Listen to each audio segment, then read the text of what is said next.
what I said. Like, Yeah, yeah. Just read. I don't see that. I don't see this other part. Just have a couple.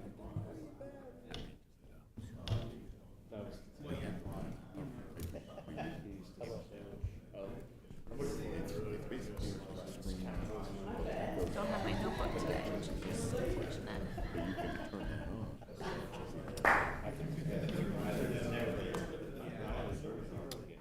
I don't see it very well.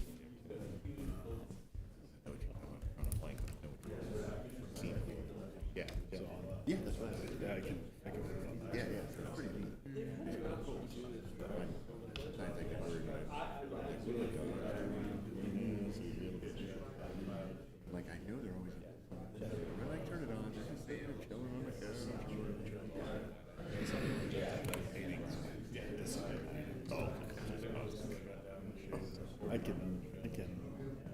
on.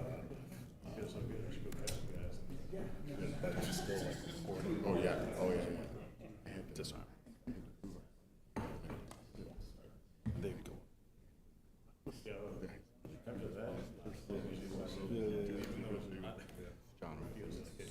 He's probably pulling up his. Save that. His maps and stuff. Yeah, maybe you want to.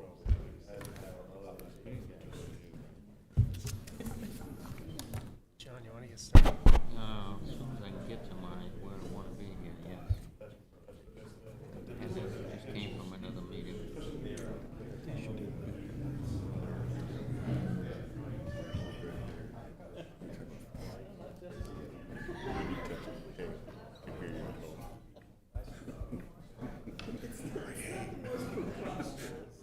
Just heard that all before our conversation.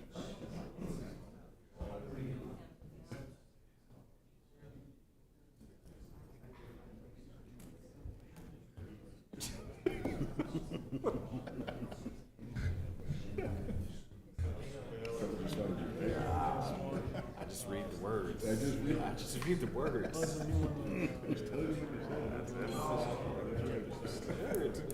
Yeah, nice night like tonight. We got a full house. It's not too bad. That is not too bad. 'Cause I went outside. I was like, I don't know if I'm going back in. Yeah. After that rain this weekend. So you can only got 2 tags.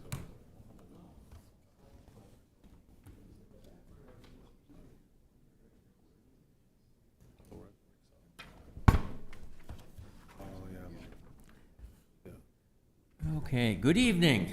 Sorry for the slight delay, but ran from another meeting. It just ended a few minutes ago. So my apologies while I get set up.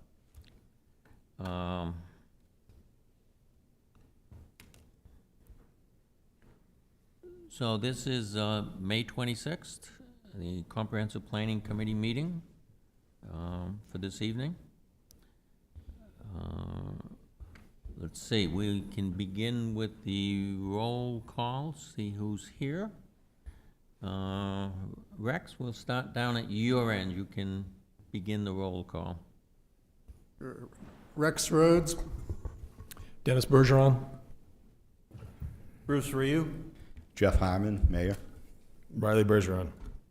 Matthew Duval, City Council. John Cleveland, Chair. Dana Staples. Paul Jacques. Adam Lee. Tim Cowan, City Councilor. Becky Conrad. Jane Costlow. Kelly Butler. Phil Kroll, City Manager. Dennis Dote, Assistant City Manager. Carla Brown, Planning. Lauren Cafe, Long Range Planner. Carrie Willett, Barry Dunn. Allie Toby, Barry Dunn. Great, thank you. I got a message from Belial who's saying he has another commitment. He apologizes that he can't be here this evening. The minutes for this meeting will be coming for the next meeting, and so we'll have an opportunity at the June 10th meeting to vote on the March. I don't think you meant March. I think there was May 19th meeting minutes. Okay, So we'll skip that one till next time. This is then item number 3, public comment. We allow and welcome comments in regards to the comprehensive plan at our meetings. It's about 6:10 now, so I'll open it up to any member of the public that would like to comment. Give us your name and address for the record. My name is Roger Belanger from 180 East Hardscrabble Road in Auburn. I'm 78 years old, lived here in Auburn all my life. Just wanted to discuss a little bit about the agricultural zone and the rural residential zones. I just wanted to see if this is going to be considered for opening up for a little bit easier to get a building permit, or extension of the rural residential areas along the, like the Pownell Road, and I'm not familiar with South Auburn and stuff. I grew up in Auburn. I've been here for all my life.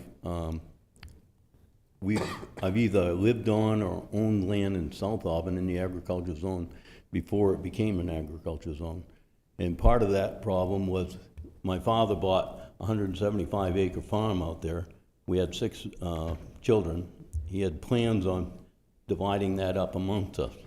The city put in the zoning, and as a result, none of us got our property, and we ended up leaving it. Multiple other families out there, that my friends, as we grew up, they were in the same situation. They all came on these big agricultural properties, and the families planned to divide this up between the children and stuff. None of them wanted to be farmers, but they wanted to live on the land. The actions taken by the city planning board and the commission here affects people. Now, I've lived out there all this time, and I have never been contacted, nor any of my friends contacted, who actually own land there, to see what they would like to do. We have a lot of people without vested interest in the property making decisions that take our value away. The latest one is I had 80 acres, about 70 acres out there, that I had bought in 1992 with the hopes of the planning board and the commission changing and loosening the restrictions to build. At the time, you had to get 50% of your income. I wanted to live out there. I was logging the property and stuff, but I also owned a small company where I made more money than what I could justify for the 50% income, so I was eliminated. Again, it was changed to 30%, same situation, yeah, and I have other friends with the same problem out there.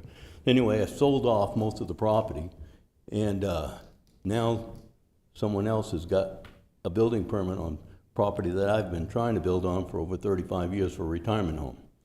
At 78 years old, I'm not going to build a retirement home. I'm retired. And so I kept a small lot.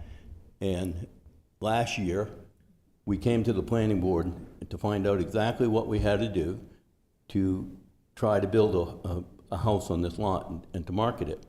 And there was a couple of ways that we came up with answers, and we proceeded with this. So last fall, I turned down an offer to buy because it wasn't quite enough.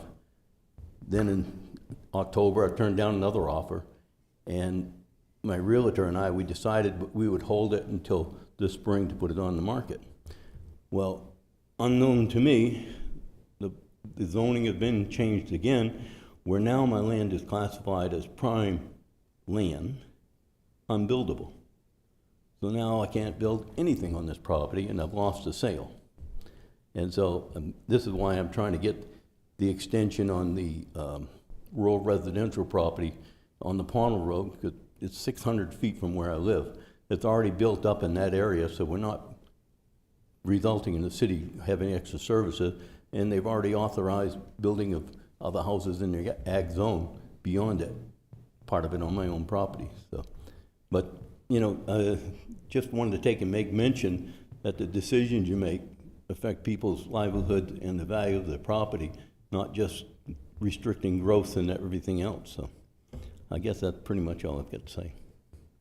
Mr. Belanger, thank you very much for coming and sharing that information with us. All right.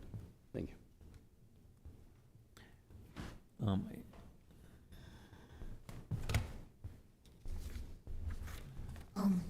Stephen Beal, 575 Johnson Road.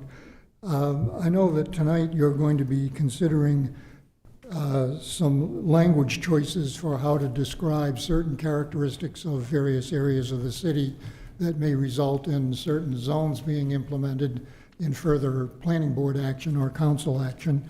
But the choice of words seems to be have become fairly significant in this deliberation.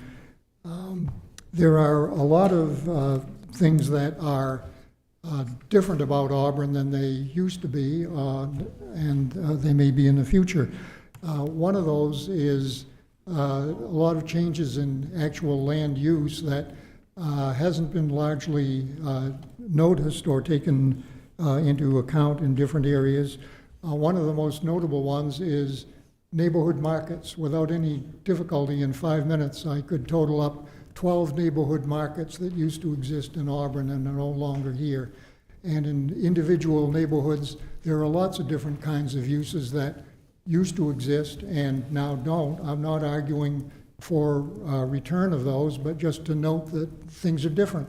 For example, Lake Street is a prime illustration of that in the area that I grew up in, about 200 feet from Tim Cowan's house at the corner of Lake and Davis. That's where Mr. Lawrence's market was, where I picked up my newspapers every morning. Across Lake Street, that long white house that fronts on Davis was a nursing home.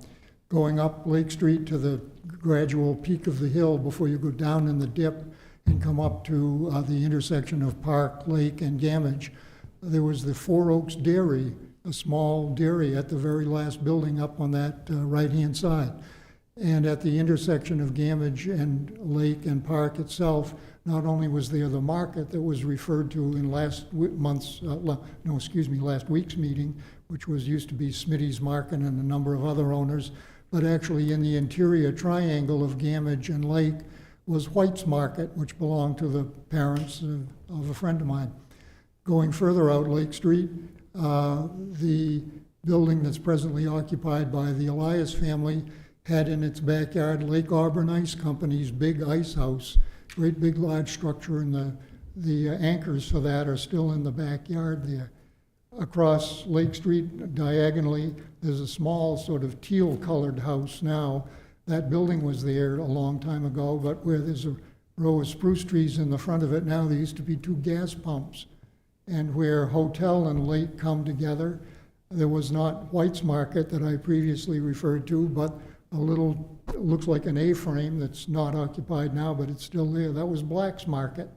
Going out further toward Young's Corner where the light is, there was a 2-story building on the right-hand side that was the Young's Corner Grange, now converted into apartments.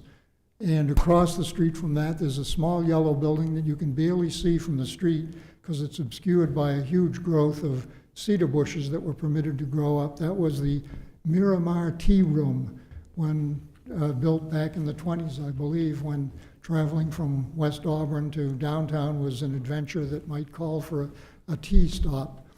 And finally, once you cross the Young's Corner intersection, right at the southwest corner of the lake, was another great big ice house that burned down in a famous fire in the early 60s.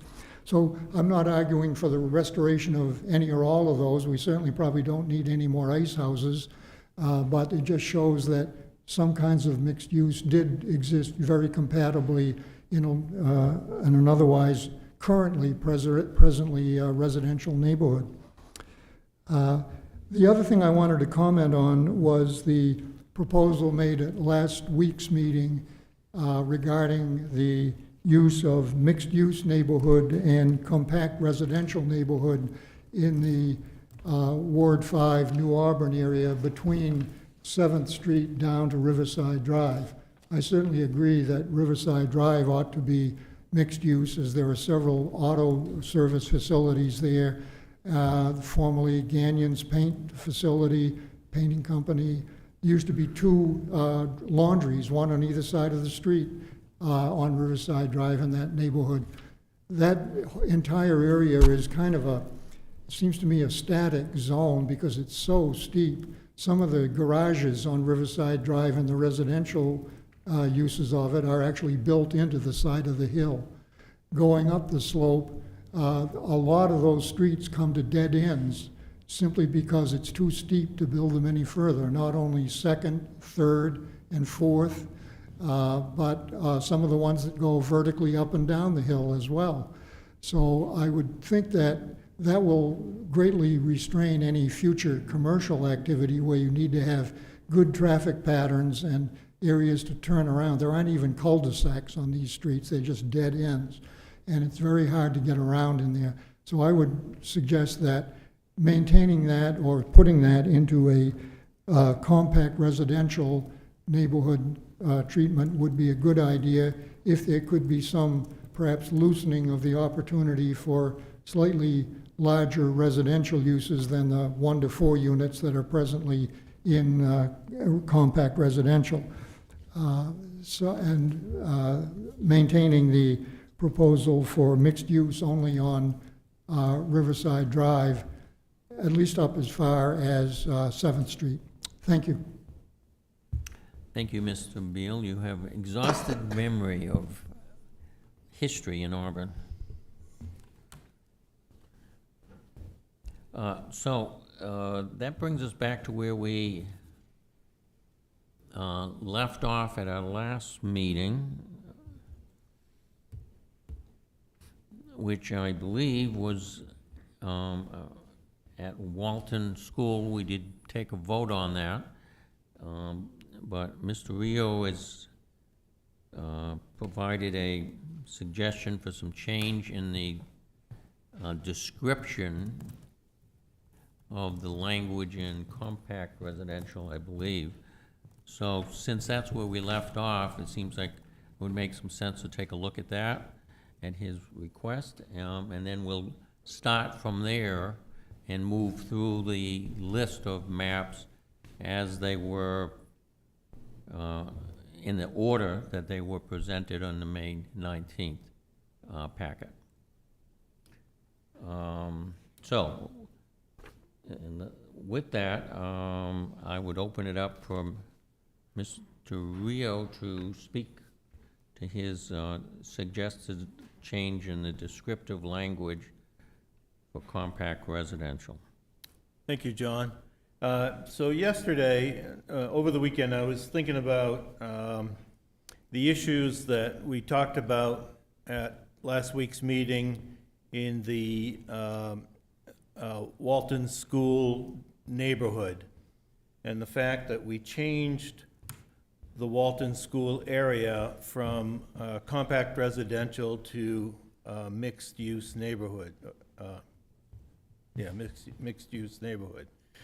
For the simple reason that if you kept the Walton School area building in compact residential, the only thing you could do with it if the school closed would be to have a maximum of 4 apartments in the school, and that really would not suffice. It's a huge building with a big cafeteria, gymnasium, and all of that. So it stands to reason if this were going to be redeveloped that we would have multiple apartments in that building. So I was thinking about that, and my thought and what I sent to John, the chairman, and Lauren and Ally yesterday was a 1-sentence change to compact residential. So if you look at compact residential, the land use paragraph, it says typical land uses include 1 to 4 family homes and accessory dwelling units, and I added, and allows the retrofitting of existing large commercial or public buildings into multiple dwelling units, more than 4 apartments. With the thought that Ally and Lauren and the staff would, use the appropriate verbiage. So the thought process behind this is, if you have an area, and this came up after our discussion of Walton when we went into the Lake Street area and we decided to adjourn the meeting because there was questions there too. We have in these areas, in several areas of the city, we have large buildings that are in the compact residential zone. And if we were to change anything in the, if anything were to happen to those buildings, the most you can do with them is 4 units. But if we allowed retrofitting an existing building, whether it's commercial or a public building, into multiple dwelling units, then you can retrofit that to fit the neighborhood. And yet and I'm going to use the Walton School neighborhood where there's 11 acres in that property. The other 10 acres can only have a maximum of 4 dwelling units in each building. So we've preserved the neighborhood, we've kept the Walton building looking as majestic as it is, and the neighborhood doesn't change by making this change. So that was my thought behind it. I sent it to them, and I opened it up for your review, please. Okay. Thank you, Bruce. Just a quick reminder, particularly for those who might not have been at the last meeting. The public really would like to make sure we can hear them, so have the mics closer to you and speak into the mics when you're commenting. So I'll open it up for some discussion. Jeff? Yeah, so John sent this along to me after he got it from Bruce because he was tied up today, was going to be tied up today, and we had the discussion about this proposal. So I had some concerns about this from a legal standpoint. So I met with the city attorney today, and DiCarlo and Lawrence set in on that conversation. I'll go into the reason why, but the city attorney is recommending that this change not be made. Basically, he's concerned about the city's legal exposure to a equal protection claim. So what's proposed here, I guess let me back up and say that I think Bruce and I have the exact same understanding of what we would like to see at Walton School should the school close and that revert back to the city. I think that,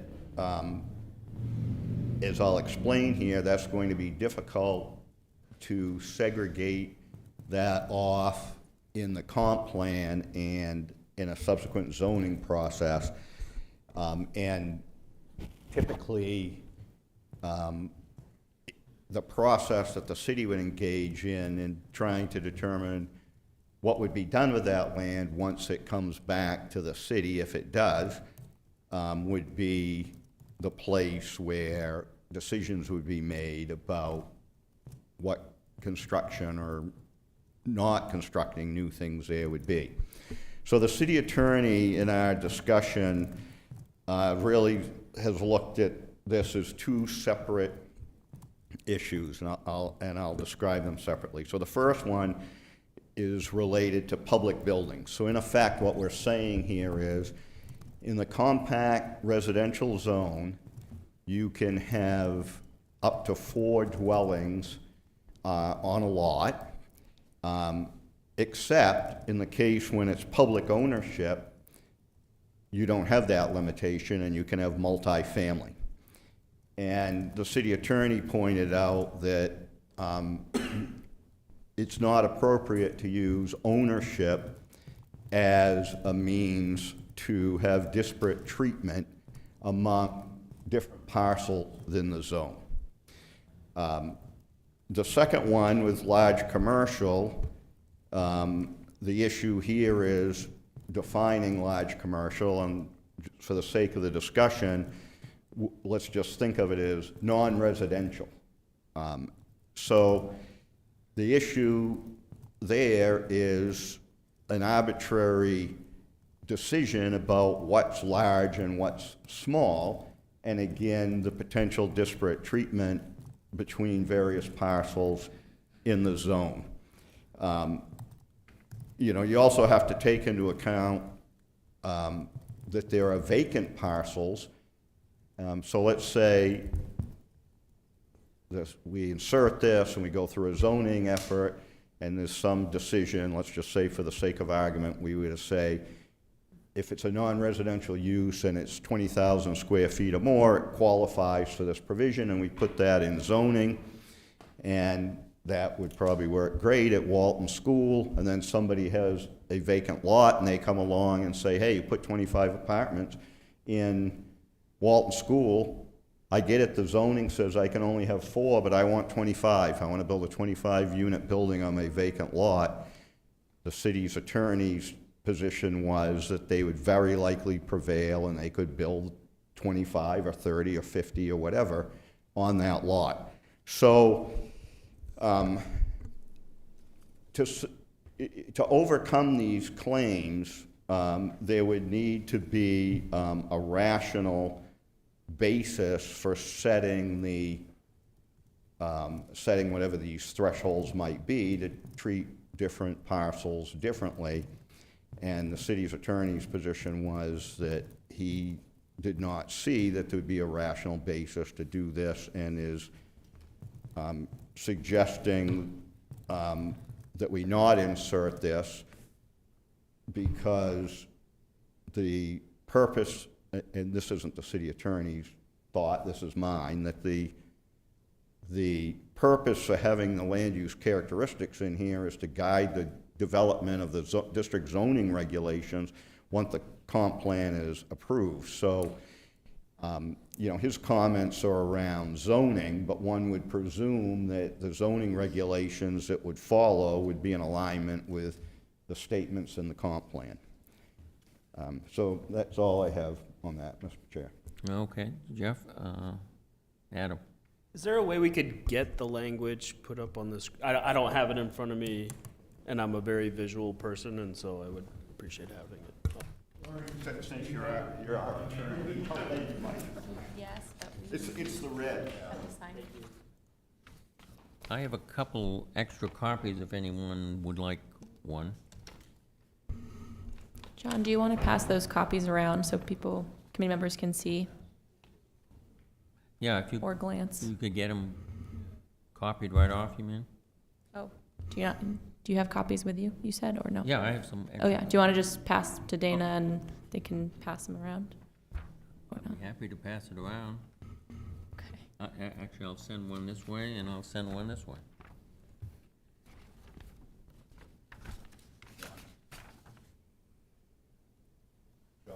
Yeah. What? Oh, Becky, hello. Okay. Mayor Harmon, you said something at the very beginning. You said there's two things, and the first one, if you could repeat it, I'm not sure I understood what you said. Something about if it were a private redevelopment, it could be 4, but if it were public, it could be unlimited?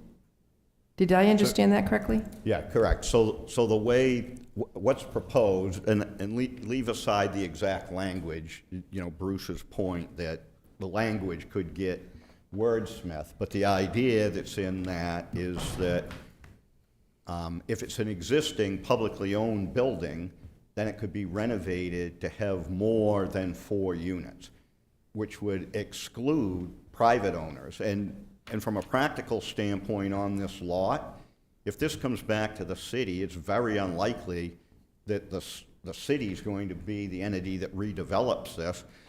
Typically what would happen is there would be an RFP and a private entity under the conditions in the RFP would buy it and develop it, which would exclude them from more than 4.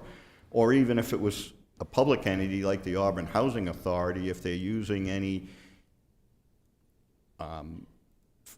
of a variety of loan, financial tools such as LIHTC loans or underwriting, that requires the property to be in the developers during a term of usually 5 or 10 years. So it's quite problematic. Bruce?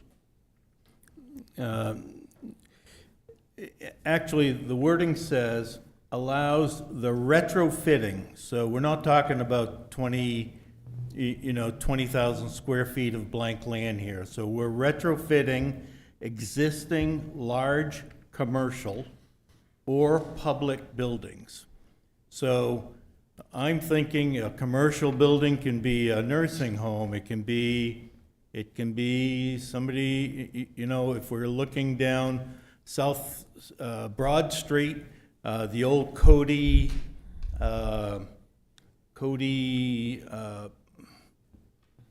Center where they repaired sewing machines and stuff, and so that's a large building. The old Jake and Andy's, if it were that's a large building. Or Walton School, or Lake Street School.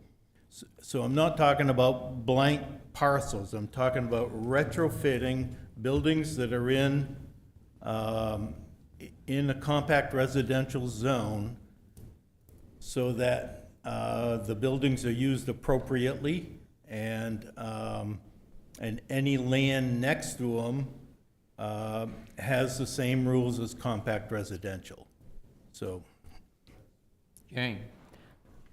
So I want to raise an issue that doesn't exactly get at Bruce's wording, but that is part of my thinking about this whole question. And it seems to me that Bruce's suggestion reflects in part a resistance to shifting from compact residential to mixed use.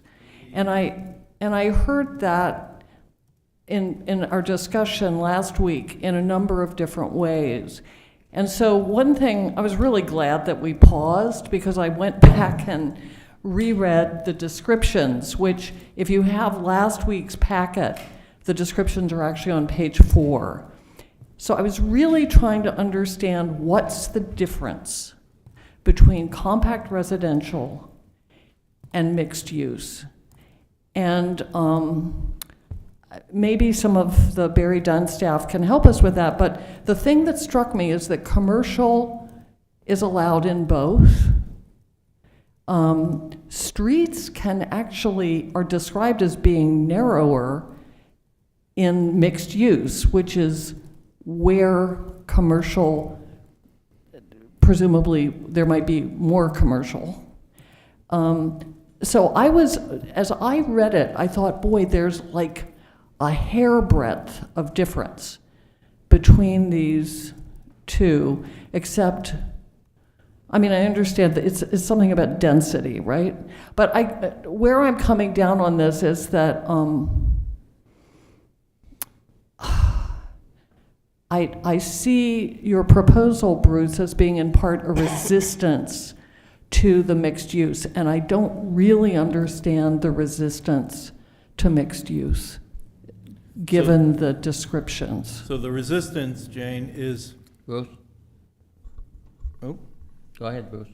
So the resistance is in the Walton School area or any area that is changed to mixed use. If they're going to redevelop it, they can develop and put buildings with a maximum of 4 dwellings. If you change it to mixed use, the buildings can have as many as 12, 16 units in one building. The new buildings that they build at Walton School could have 16, 20, 24 apartments in mixed use, whereas if we keep it in compact residential, they're limited to 4 dwelling units. That's the whole I guess I'd just crux. like a little bit of clarification here, because I Jamie. understood Jeff to be saying the opposite last Well, Tuesday. Let me recognize Jeff. So just to clarify a couple points here, and Jane raises some really good points, but I think we should think about these as 2 separate issues, right? I think there's going to be, based on the last meeting, lots of discussion about where mixed use goes and where compact residential goes.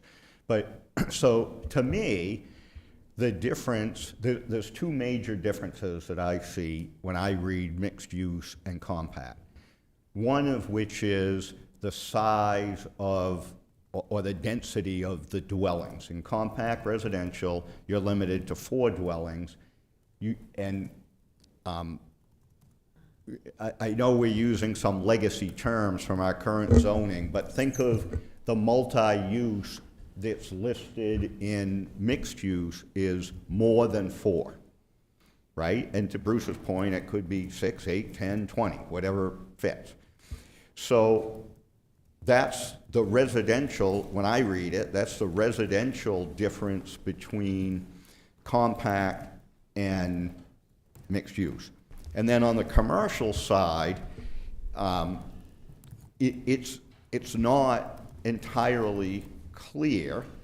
It's clear that you can have commercial activity in both, but the sense I get when I read it, and I think what's intended, is that the scale and intensity of the use would be greater in the mixed use zone than it would be in the compact zone. And the final thing I would say, just to clarify one point that Bruce raised, I understand that his language talks about retrofitting. That's true. But the city attorney's point is that you can't have that limitation. That if you allow that at a large commercial or a public building and someone has a vacant lot, you're going to have to allow the same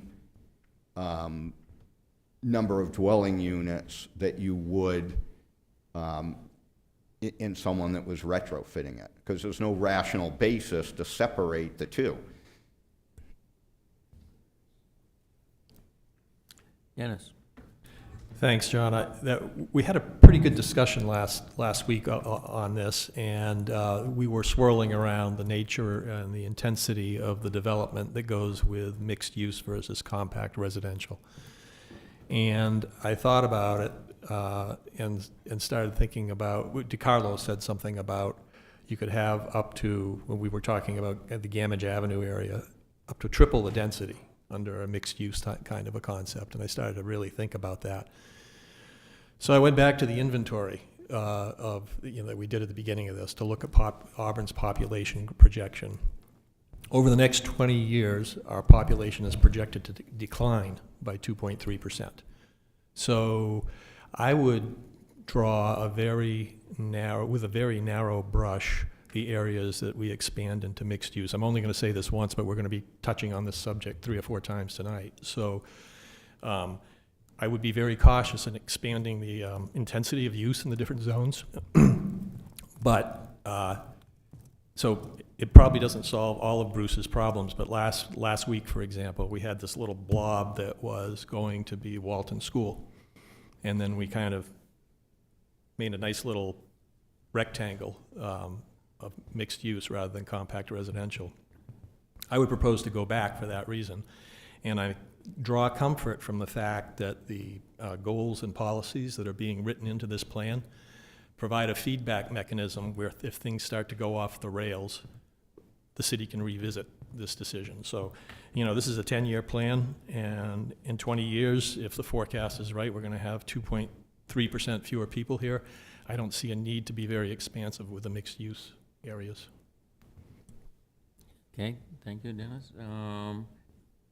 Adam?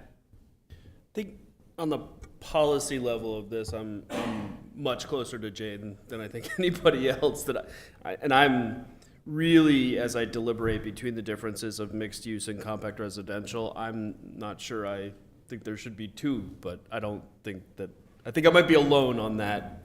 So I don't think that's going to change. By that same token, I'm looking at Bruce's suggestion, and I'm sort of taking it from the lawyer's perspective and wanting Bruce to be able to have his vote on the most viable version of language. And I can definitely understand the city attorney's concern with the phrase of existing large commercial or public buildings, because you would be, without rational basis, discriminating against non-public buildings. And large is kind of a ambiguous word.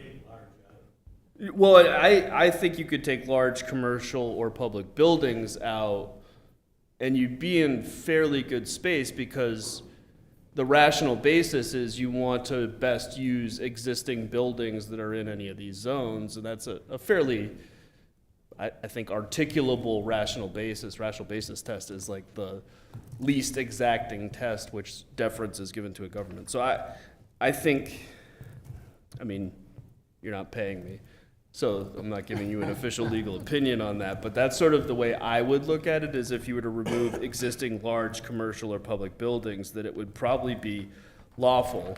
I don't know if it would still achieve the purpose that you're looking for, but that's my perception of it. Jeff? Yeah, follow-up question. So just to make sure I understand, Adam, what you're saying is then that any existing building in the compact residential that's being renovated can have more than 4 dwelling units? That's why I asked the question as to whether or not it would actually achieve Well, Bruce's intent if you were to do that elimination. I think that's what the outcome of that would be, and I think that defeats the whole purpose of the compact residential zone. You know, to wind back to the last meeting, the sole reason for proposing the change in the land use characteristics at East Auburn and Walton was that should the school department revert those back to the city, we would be unable, in Walton's case, in compact residential in East Auburn and in the ag zone, we'd be unable to actually redevelop those properties. Yeah, which is why I prefaced what I said with I'm giving you a possibility of what I think would be a viable wording of this. I don't know if it achieves either Bruce's intent or the intent we're trying to achieve with compact zoning. So, Tim deferred a couple times ago, so I want to recognize Tim. Thank you. This is all great conversations, and a couple things as I was trying to grapple to, Jane, your question of the is there clear difference mixed use versus compact residential? A couple things that jumped out at me that resonated as potential differences was, well, one it gets to Jeff's point of the more dense housing, fewer than 4 stories on smaller lots, limited setbacks, multifamily homes pointed out in the mixed neighborhood. The other thing related to, and that's compared to individual lots in the compact residential, there might be more moderate setbacks. So it just, for me, it was the density there.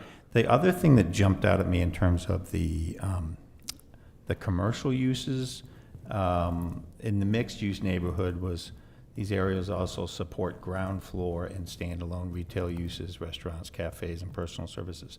The ground floor helped me think of kind of a bigger building where you might have some of those smaller or stores and then apartments above, as opposed to my understanding of what was thought about in the description of compact residential is there might be small cafes here or there, but they're more on the corners, or there might be small hubs, but they're not spread throughout the neighborhoods. That's how I was interpreting it. So that I don't know if that helps, but that was kind of, to me, the visual was if we were thinking of a single floor type of thing in a mixed neighborhood. I also want to, Dennis, I appreciate your thoughts. I too am thinking, leaning more towards we want more compact residential potentially. Then I don't think we want as much mixed-use neighborhood as originally proposed. Partly for that reason of the projected growth long term is really not all that great. The other thing I think, as I was thinking about this, is if we had either some or all of what was proposed that we'll be looking at tonight for compact residential, mixed neighborhood going to compact residential, it gives us more options, right? So we're thinking about we have a housing crisis, but then there's also this really great opportunity for Auburn to grow, because Portland and the suburbs of Portland people have been priced out, right? We want them to come here. And I don't think all of the folks that might be thinking about coming here because they can't afford something down there would just be looking for things that are much more dense of a neighborhood. They may be looking for more residential.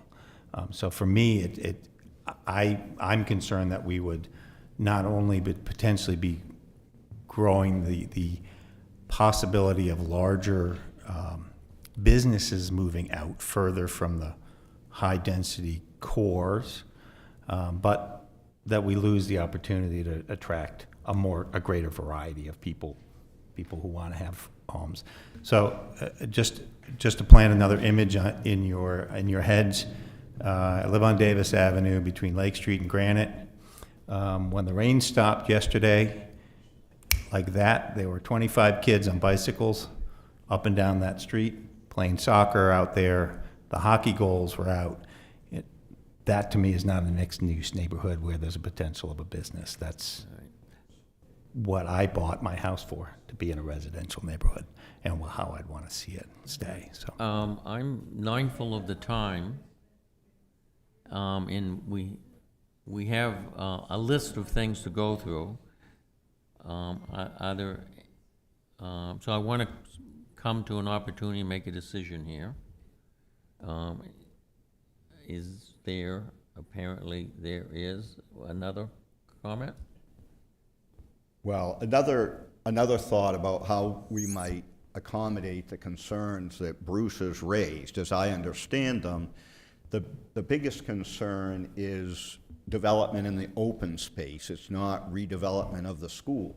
So another way potentially to do this would be to split that lot and have mixed use in the front where the existing building is, and bifurcate the lot and leave the back half where the open space is as compact residential. And that might achieve the purpose of allowing the redevelopment of the school to more than 4 dwelling units, but provide some protection to the open space for large-scale development in the back. Okay, thank you, Jeff. I'll provide an opportunity. Any member of the staff wanted to speak? Phil? Yeah, I appreciate what the mayor just referred to, because I think that is of concern as we think as staff about the redevelopment. And I think I'd love to hear Rick's thoughts on this as someone who championed repurposing a significant community structure, Webster School. There were a lot of Rick had to go through a lot of hoops to get as many credits as he could to try to make that project happen. And then I think of Lake Street School, which to make that repurpose happen required at least 5 condo units that are on that parcel as well to make the numbers work for a developer. So I wouldn't want to be in a position where as a city we're left with a structure that we can't do anything with because the numbers don't work for a developer. So I think the mayor's point of breaking that parcel so that you still have that frontage to be able to do something to make the numbers work for a developer. Because I think that's, at the end of the day, that's what it's gonna take to repurpose that building. Or else we're stuck with a vacant building that historic value that we may have as a city eventually have to tear down. And I don't think that's the intent either. So how do we bridge that to make something work that meets that neighborhood's needs, but also meet a need of a developer to repurpose it? Riley? Thank you, Phil. Are you talking about splitting the parcel while the city owns it into 2 parcels? Or are you talking about applying this differently across 2 different zones across the same parcel? Because that's, I know, something that's discouraged in zoning is. Yeah, it's the latter. You would split, it would still be one parcel. In this process, we don't have any way to subdivide that parcel through the comp plan process.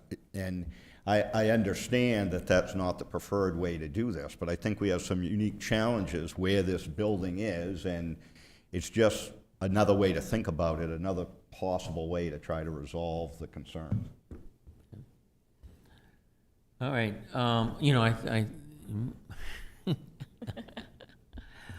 Lauren. Sorry, John. I just wanted to give staff's perspective on this with Bruce's language change, understanding that it might tie the city. It's a little bit too specific for comprehensive plan because it's talking about one instance that would tie us across the entire city. So I think that's why it would be a no-go from staff perspective for the language change. And also you might not want to go brushstroke around each place and say, what building might we want to move over into from one category to the other. This instance of Walton School is on the cusp of a mixed-use neighborhood, and it's a case that the city is not planning or hoping will happen, but might plan for to happen, and that might happen in other areas of the city. We know of potentially this one, and that's why that's that change, and we wouldn't advise just that specific wording change because it could apply to many other areas of the city that we have unintended consequences for. Okay, thank you, Lauren. So, oops. Rick, oh, yes, you were called out, Rick. Well, the city manager mentioned my name, so I figured I'd better respond. Walton School has a really tremendous opportunity for redevelopment. It could qualify for historic tax credits, and it's very expensive to rehab old buildings, so that's very helpful. It also maintains the historic character, so it's, the attractiveness is maintained. The other thing, when we talked about Lake Street School, one of the things that the planning board wanted to see and the city council wanted to see was childcare. And that was actually part of the original proposal. Didn't work out. It could work out very favorably at Walton School as it did at Webster. We have Promise, which was Head Start, initially, the name under the name of Head Start, but providing needed childcare to the neighborhood. And Walton, particularly if you keep the open space, is really ideal for a combination of housing and childcare. And I would love to see that conversion if it should come to that, if the need arises, that the city, the school department vacates it, that would be entirely appropriate and well received by the neighborhood too, I think. Yeah, yes, I think you have hit on the point that a common objective is to have housing there, perhaps with a daycare or something like that. Okay, so I see two things we need to do. We have a proposal for this language. We need to call that question and decide where we wish to go with that. Also, is following that, if it's the pleasure of the group, we can talk about an option of splitting the lot. So we'll divide these two things into two different questions. So with that, I will call for the question of changing the language at this point as suggested by Bruce. All those in favor of changing that language, raise your hand. It's okay, Bruce. It's good to be a voice out there. There's nothing wrong with that. All those who opposed? That's a good one. Okay, so the question fails with one in favor, 14 opposed. So that brings us to the consideration of this. Thought was trying to, in a way, achieve that goal is splitting the lot. Riley. Could I get staff's opinion on applying different land use types across one lot? Or how common that is, or? Sure, we'll pose that question to the member of staff that wants to respond. So generally it is discouraged just because you may get pockets of different areas that are zoned differently. One of the reasons why it's discouraged is that it makes it difficult for you to redevelop or develop that property. But in the instance that you are actually encouraging a type of use, it can be useful in this type of situation. That's what I'll say about that. These land uses are so similar in use not in structure but in use, that you won't really get into that trouble. And because of this parcel in particular has so much redevelopment potential itself, just because of how large it is, I don't see an issue with it. Just looking at the property, I've been looking at the property this entire time. It can be developed in at least 15 different ways, because of where it's situated on the street, because of how much land area you have, because of the need for services in the neighborhood, both public amenities and otherwise. So long story short, I don't see a problem with it this instance, but I would be hesitant to use that as a tool broadly in these type of decisions. This is a very specific situation where it does make sense to do. Bruce? I'm going to speak to not splitting the land. What I would like to see us consider is just having the Walton School property, as the original proposal was, go to mixed use, and not the other properties that are on Mary Carroll Street or the one on Boone Avenue, just the Walton School property proper. So just the way it's outlined right there, the way it's outlined on our map, just that. I would like to take the 3rd Street, 4th Street, and all the way down to Riverside Drive out of the mixed use and keep it where we had it last week, and just vote on the Walton School property, please. All righty, Dennis? I would make that motion based on what I said before. I don't see where the people are coming from, so I'd make that motion. Okay. So I understand Dennis to want to make a motion to reconsider our previous action, which was including all of that additional land. And since I believe you voted in favor of that motion, you're entitled to ask for reconsideration of that. Is there a second?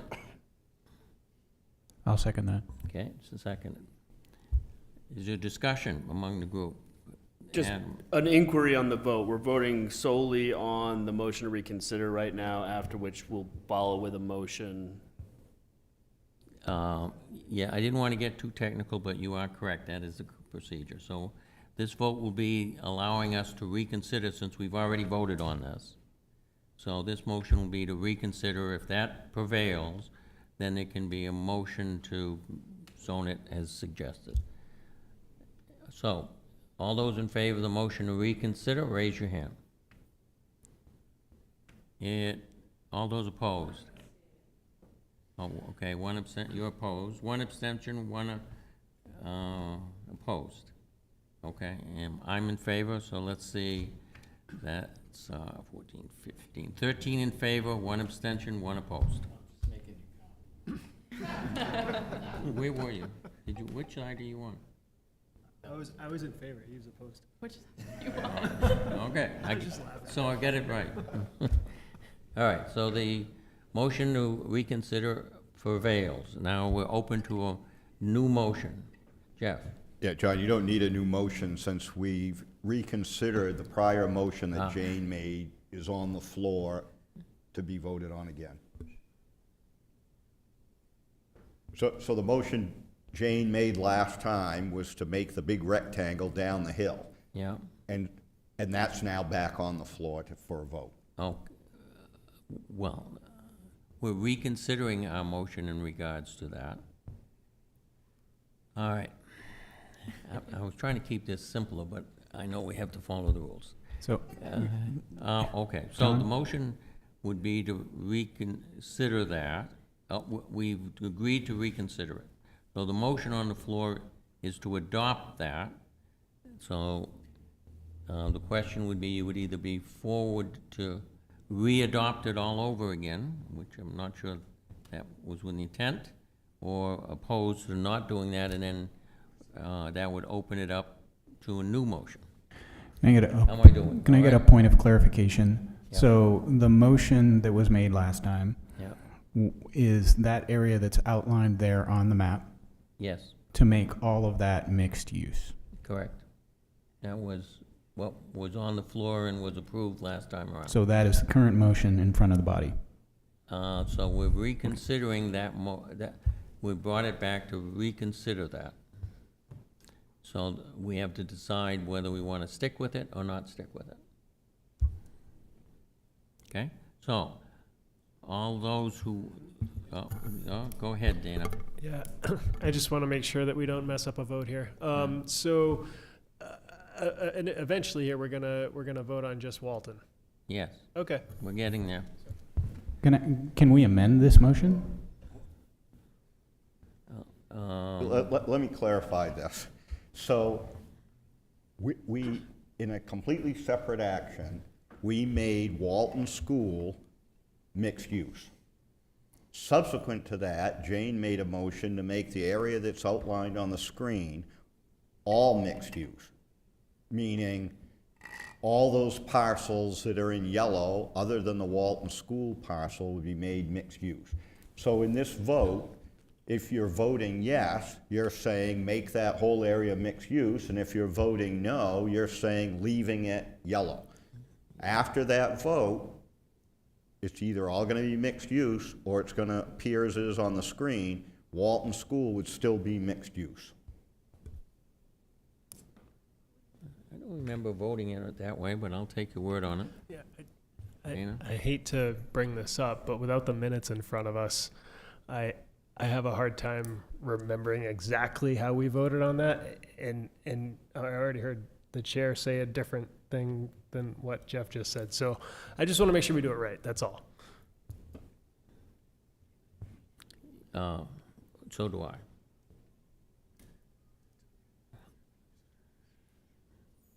At the very least, I think we are currently reconsidering Jane's motion of this whole swath being mixed use or not. Right. And so I think if we really wanted to be careful after that, we could talk about Walton School. Right. So let's vote on that. That was the way I was feeling about it. So the motion before you is to, a reconsideration to adoption of that larger area outlined as all being mixed use. So if you're in favor of doing that, which would be to keep it the way it was voted last time, you would vote yay. If you were opposed to that, you would vote no. All right, so all those in favor of keeping it for that larger mixed-use area, raise your hand. 1, 2, 3, 4, 5. Okay, all those opposed? 1, 2, 3, 4, 5, 6, 7, 8, 9 opposed. So, the motion to not keep it in the whole area prevails. Now, just to make sure that we're all on the same page, the motion then would be before us to just have the parcel that's Walton School be mixed use. And if you were in favor of that, you would vote yes. If you're opposed to that, you would vote no. So we'll call for the vote. All those in favor of having just the parcel that's Walton School be mixed use, raise your hand. And you vote both ways on this one. 1, 2, 3, 4, 5, 6, 7, 8, 9, 10, 11, 12, 13. All those opposed. There's 14 of us, I think, here, or 15. Is anyone opposed? No one's opposed. Everyone's in favor of having just the lot being, Walton being mixed use. Okay.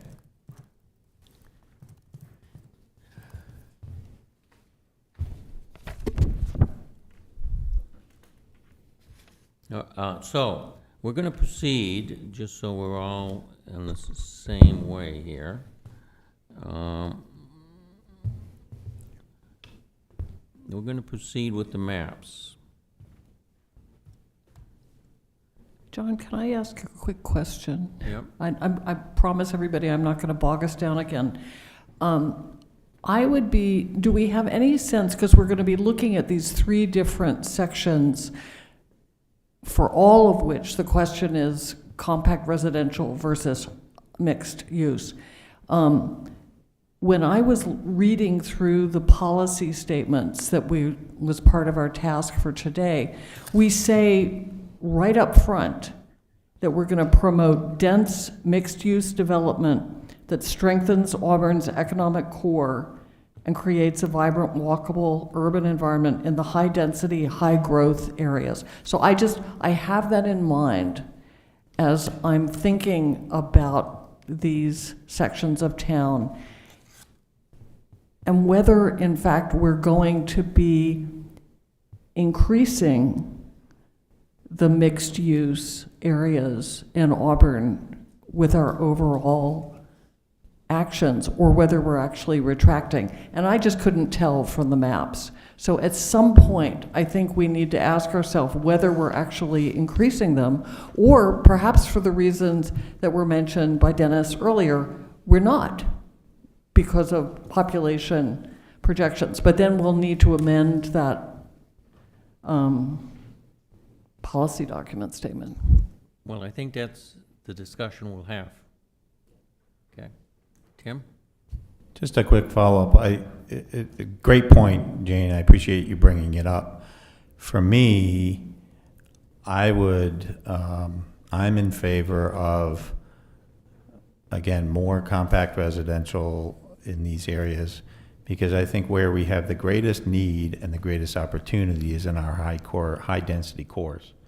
We have a massive need for revitalization of the mall area, and I'd rather have us put our energy towards that and limit businesses from moving further out. So I think we will have revision of the policies, but in my mind, we're not necessarily abandoning the idea that we want to have that kind of intentional large growth. It's just, I think where we need it the greatest are in our high density cores that we've identified, because those are the ones that they're kind of eyesores, and there's great opportunity there. So that's how I'm thinking of it when I've then looking to say, okay, how much mixed use neighborhood versus compact residential? If we had a lot more mixed use neighborhood, we could potentially be spreading those businesses out more than we would be ideal.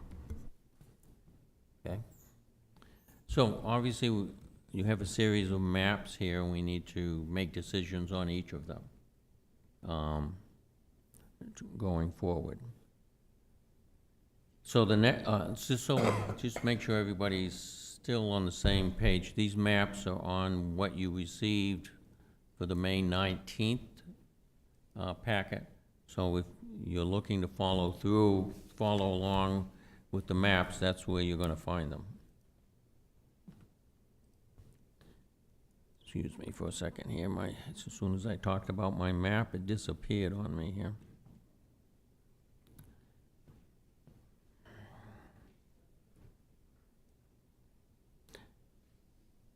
Okay, which is, wait a minute here. 28, yeah, it's on page 28, yeah. Okay, so it's on page 28, if you're following through. So this is in the general area of Lake Street, Gamage Avenue kind of area. So this is one that I spoke to last time, and we made some changes in regards to along the edges where they kind of brown hatch. We agreed that those would move into the transitional zone, so those would not be in the compact zone. To do that, and I think you can see that on the map. So that's a change there. In addition to that, I had said that I was interested in looking at this a little more closely in regards to the boundaries. So I should back up for just a second. You remember that before we started the meeting, we asked all of us, if any of you wanted to submit some maps, you could do that. So some of us did. I was one of them that did. This is one of the maps that just so you'll have background, this is one of the ones that I submitted here. Now, as I look through this, and I apologize that we're going to do something live here on the drawing, but because of the holiday and staffing situation, wasn't able to get it so it could be on the map for you now. So I apologize for that, but just the time frame resulted in that. So one of the things that I took a look at was where, what we discussed before, was where Lake Street School is being developed. And I provided this map to Ally and Lauren, so they have it in front of them, and they can draw, I think, where these are. At least I'm putting them in a spot to try to do this live here. So that carves out Lake Street School, and then the buildings right next to it, there's a little short street, so it just squares that off. So that remains in mixed-use neighborhood. As I took a look at this, and I should share my thinking on this so that there's some understanding that it wasn't just sort of haphazard, I tried to use some consistent, objective thinking about it, was that as I took a look at many of these areas and the extent of the mixed-use neighborhood,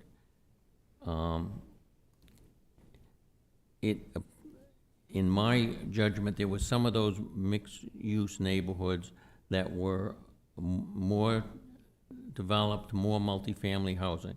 There's nothing here that's sort of pure in any of these. So there's no area that's absolutely single-family. There's no area that's absolutely all 4 stories. There's a mixture and a gradation of it. So as I began to look at it, there seemed to me to be quite a large area of mixed-use development, not just here, but if you look at the whole map, very large areas of mixed-use development, which you can see. My thinking went along the lines that mixed-use development is a good and legitimate land use, and it fits a need in the community that we should accommodate to do that. So I don't have anything ideological opposed to mixed use. But in my way of thinking, we needed to be a little bit more humble in our planning. That we're developing a land use map for a 10-year period, not a 20 or 40-year period here. And our judgments about what even 10 years out is going to be, the further out you get is more speculation and absolute certainty of what's going to happen. I wanted to look at it from the point of view of encouraging mixed use in areas that are a little more dense and closer to the core of the city to give them a more viable opportunity to succeed and not dilute it as much, spreading it out through wide-based areas in the community, with the recognition that, and then that would make some of those areas, in my view, appropriate for compact residential, with the expectation that if things should change beyond what we think they are, or it might be, that could be changed either within the 10-year period or beyond the 10-year period to do that. And that we might better be served not to be quite so aggressive and reserve the opportunity to let it grow if we see that mixed use is becoming more and more the trend of development going forward. So because of that, that's why I drew these areas out for those, to achieve those goals. The areas that are compact generally, not just here, but you'll see in other areas, the predominance of single-family housing, not exclusive, but predominantly single-family, often on smaller size lots going forward, and more limited kind of commercial use. We can debate it, but I think generally speaking, compact provides for some commercial development, but not as intense as I would read the mixed-use neighborhood necessarily. And so that was why I came up with the lines, trying to look at it from those perspectives. And that's how I drew them in that regard. And for that was the purpose that I did it. And I tried to follow this same reasoning, not just on this section, but as you'll see later, applying it to other sections of the community as well in this area.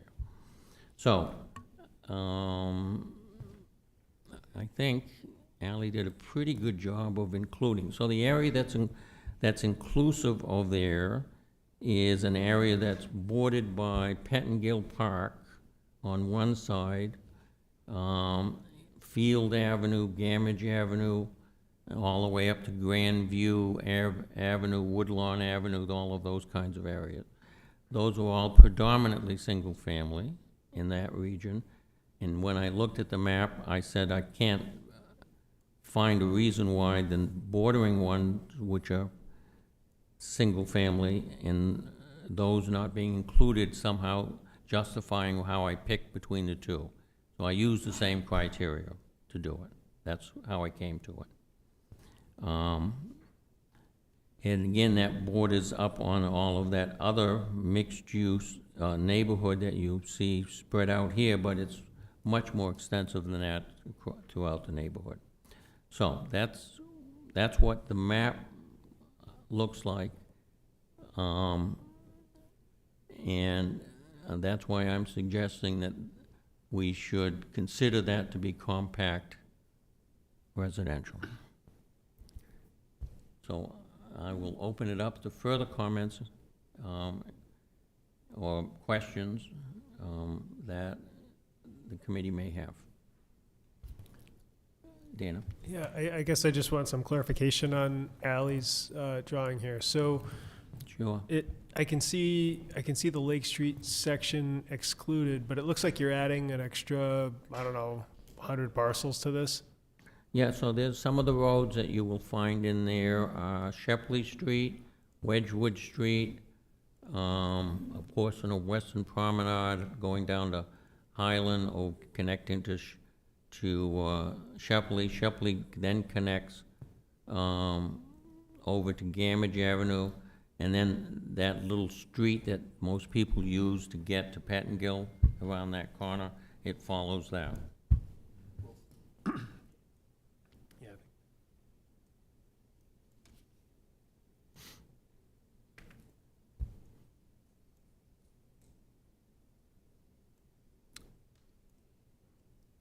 Any other questions? Hey, this may go good. So this may go faster than I thought. Are you ready for the question? I guess I got another question. Sure. So earlier, I think it was Jane, or maybe it was somebody else, wanted to discuss the current use of land in what the future use of land could be.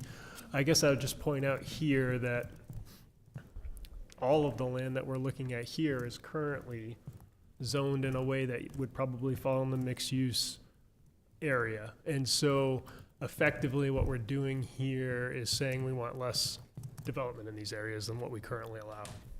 So I guess that's important to say, because none of these votes would be increasing any of the development capabilities of this land in any of the next 3 or 4 votes that we're going to make.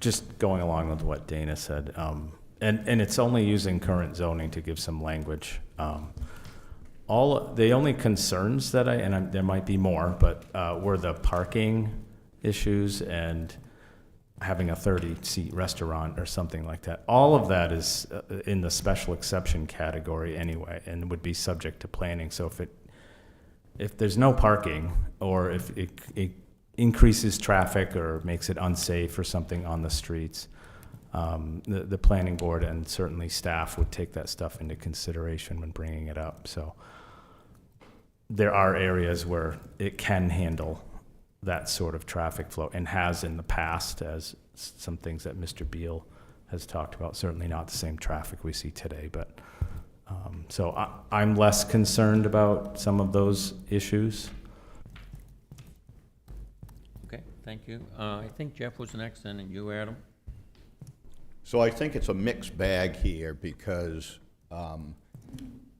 with the conformance to the state statutes, even in this, if this area becomes if the committee votes to make all of this compact residential, the minimum lot size is going to be a lot smaller than it is today, and the allowable density is going to be more than it is today for those lot sizes. So even if we make this compact residential, we're not going backwards on the housing piece. I would agree that to some extent, to me, the big difference in doing this is the commercial activity between mixed use and compact residential. You can still have certain commercial activity in this zone. You can't have the higher intensity uses that mixed use would allow. And I would remind the committee that the overwhelming sentiment in this community when that current zoning regulation passed was in opposition. And the basis of that opposition was the high-intensity commercial uses. So I'm okay with this change because we're still going to be increasing residential housing opportunities, and we're allowing commercial activity that fits in to these types of neighborhoods more so than the high-intensity commercial uses. Rick? Yeah, I agree. I think the state legislature kind of did a lot of our work for us concerning, intensity of use, which is, being expanded for housing purposes all over the state with all the legislation passed. And in terms of mixed use, we've had trouble getting that in the downtown even. I was on the Auburn Downtown Action Plan for Tomorrow. Becky, I think, might have been on that committee. We had a bunch of architects. It was a good group. And there was a hotel in Great Falls Plaza and a couple of bed and breakfasts. And I think that was the extent of the development that came after we had this plan. And the plan called for little neighborhood shops on the first floor with housing upstairs, et cetera, et cetera. And even during that time, we lost a couple of small neighborhood markets too. So it's hard enough to do this in a walkable downtown area. It's virtually infeasible or impossible in some of these kind of neighborhoods. And then the intensity of development for housing is really what I think people are really in support of, not necessarily the expansion of commercial. And if you look at public hearings, look at the barn thing, the wedding barn thing.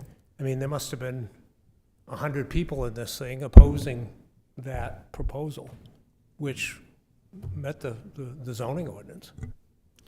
Adam, I'm sorry, I skipped over you. No, it gives me an opportunity to correct Rick that we don't have a walkable downtown area.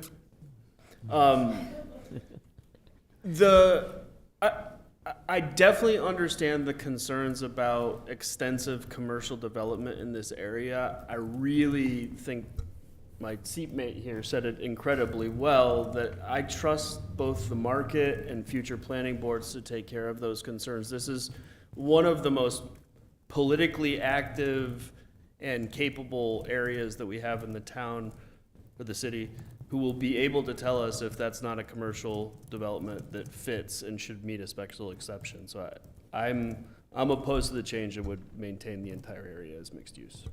Okay, thank you, Adam. Further comment? Jane? I guess I just want to come back to this question of, I'm trying to think about this in a more global sense and get a feel for how is this changing the overall numbers of different kind of allowable forms of, is this actually an expansion of mixed use or a retraction of it relative to what we have now? That would just be helpful to know. Lauren? So I just want to directly. I'm sorry. Whichever one, go ahead. we're a 2-for-1 type of deal. 2 for 1, yeah. So just to address, I think you all are having a little bit of trouble about the differences between the two, and when we're talking about scale, we use the term a transect for that term, right? And really, this is the real difference between what's called a T3 and a T4 type on the transect. I actually sent some examples to Lauren earlier today so you can see the difference between the two. Because if I just say, in this area, you're allowed residential and commercial uses, and in this area, you're allowed residential commercial uses, what's the difference? And then if I say, well, commercial's on the first floor, and there's a difference between if you see like a tall first floor that's 12 feet high, and that has commercial inside, versus like a neighborhood market, that has like traditionally that I've seen around Maine, that is also like a gas station, and it has like a unit upstairs, right? It looks like a regular house, and it has a gas station up. It has a gas station that's a little market and a residential unit upstairs.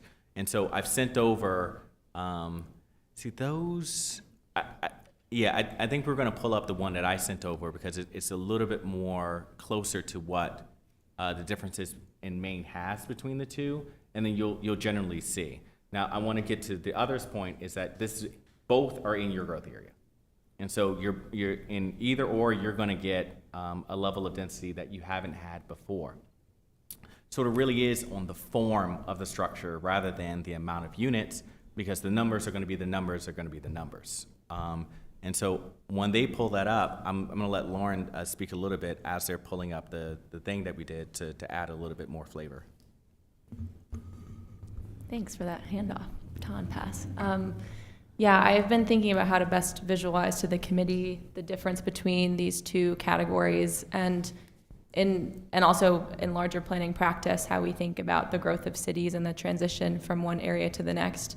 And as T4, to bring up current zoning, and I know that there's a lot of history here with that zoning, T42B now is a pretty urban transect, and it takes up a large swath of the city. And to John's earlier point about hopscotching kind of urban areas across the city and not having that gradual growth from the core is something that we spotted as staff as, wow, this is a large swath of the city that's T42B with really existing more suburban neighborhoods. And so T3 as a transect, and what I would think of and align with compact residential, is still quite dense, but it's not as of that urban flair as a T4 or our existing T42B. And so we also want to think about variety of housing. And so some folks moving to Auburn do want that really dense downtown, taller story apartments. Other folks would want the suburban home. It's kind of,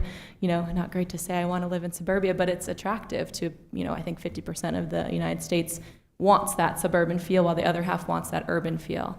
And so the large swath of the city now that's in that mixed use neighborhood, you can still have those suburban homes, but it will change more drastically and might leave people without that, hey, I want kind of a backyard and a front yard and not as much going on. And so you can pull up. Oh, it's trying to. Oh, our computers are trying. There's examples here too. I can send the website along to the committee of Maine and what T3 and T4 looks like in Maine. It's going to be different than New York City.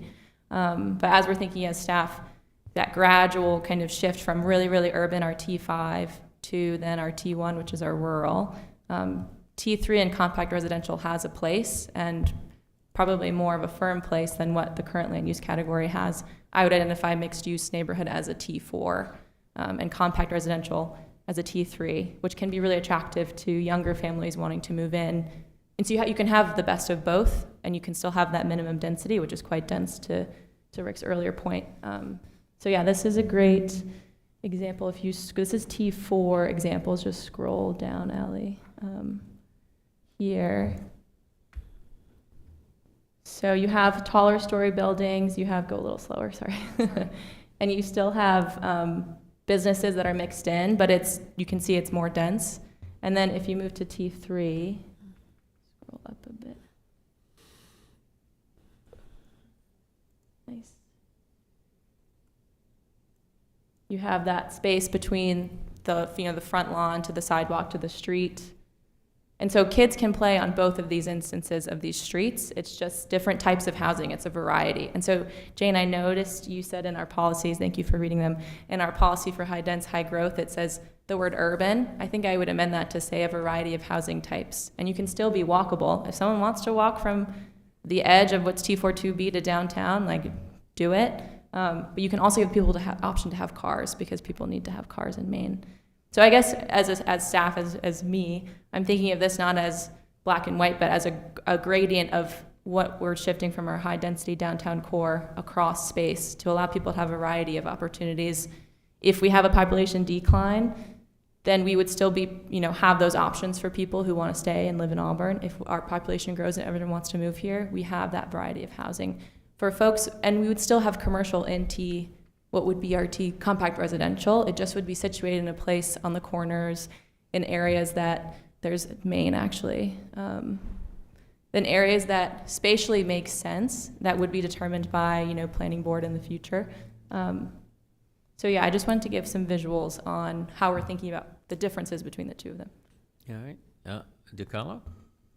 Sorry, and just to finish up, to people wondering about retail, for retail to actually exist, and you'll see another reason why retail has shifted in your city over the years, is that you need a level of density in order for that to be viable, and it's at least 10 dwelling units per acre in order to do that. And so really what you're going to see over the next 10 years is the market deciding in what areas of the city do people want to increase that amount of density, and that really is going to guide, over the years, the decision of, okay, these areas are going to be more for retail, and then over the next comprehensive plan, in the next 10 years, you're really going to have a great idea of, okay, we should open this up to the T4 type of development and mixed use, the ones that you're really talking about.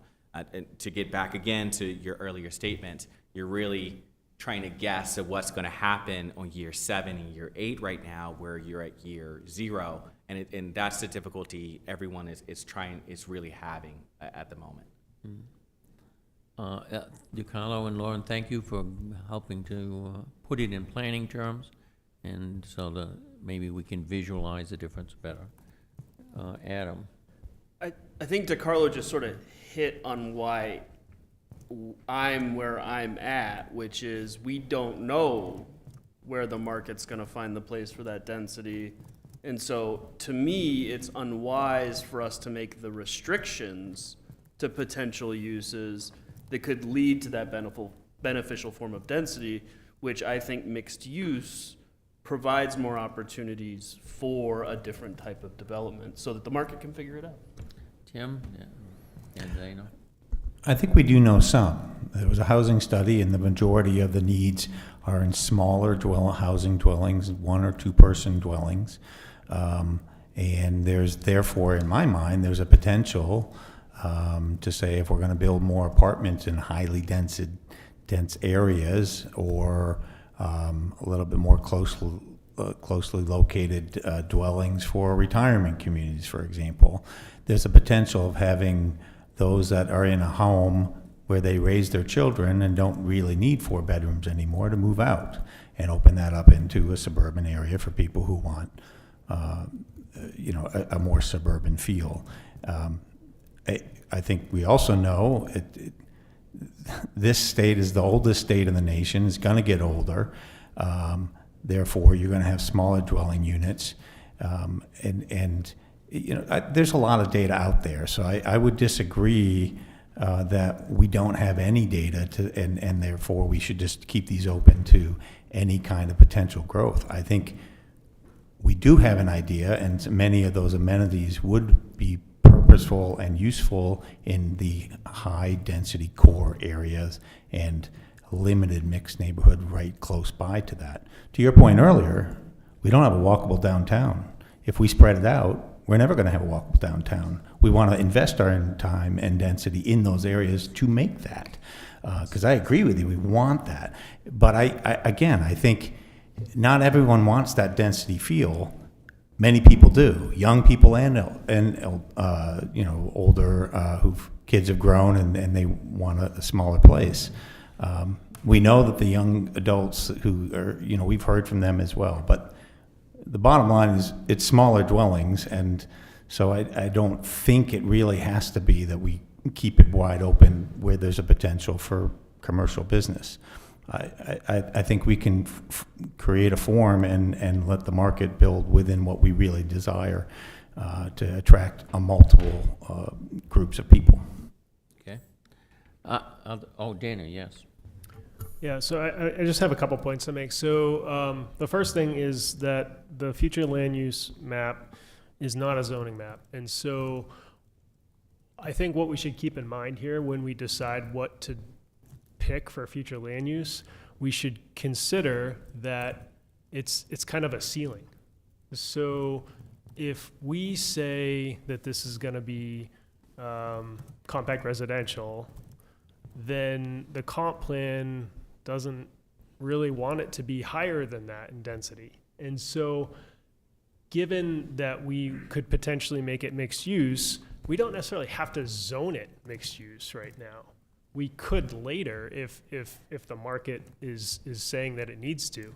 So I think we hamstring ourselves a little bit if we say, let's pull back the zoning here. Now, the other thing that I want to bring up is that in all of the community gatherings that we did when we took feedback from the community, it was overwhelming support in having more restaurants in neighborhood businesses. And I just want to draw some attention to that because we don't want to reduce the amount of neighborhood businesses and restaurants that we could potentially have. These areas here will give us the ability to put those types of things in this land. And I just want to keep that in mind. Jeff? Yeah, so to Dana's point, I think of it this way. These land use characteristics are putting guardrails around what can be done with the zoning.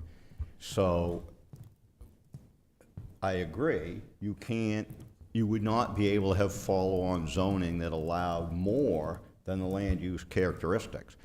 But I don't think we should sit here and make an assumption that it's just going to be less because we really don't want it that much, because it can go right up to the guardrail. So to try to illustrate this a little, to follow up on Jane's point, I'm going to use an example here. So probably everybody in this room, or most people in this room, know what Sedgley Place looks like in green. It's a restaurant and a house. And everyone probably knows what Maurice's in South Paris looks like. It's a restaurant in the house. All have 30 seats or more.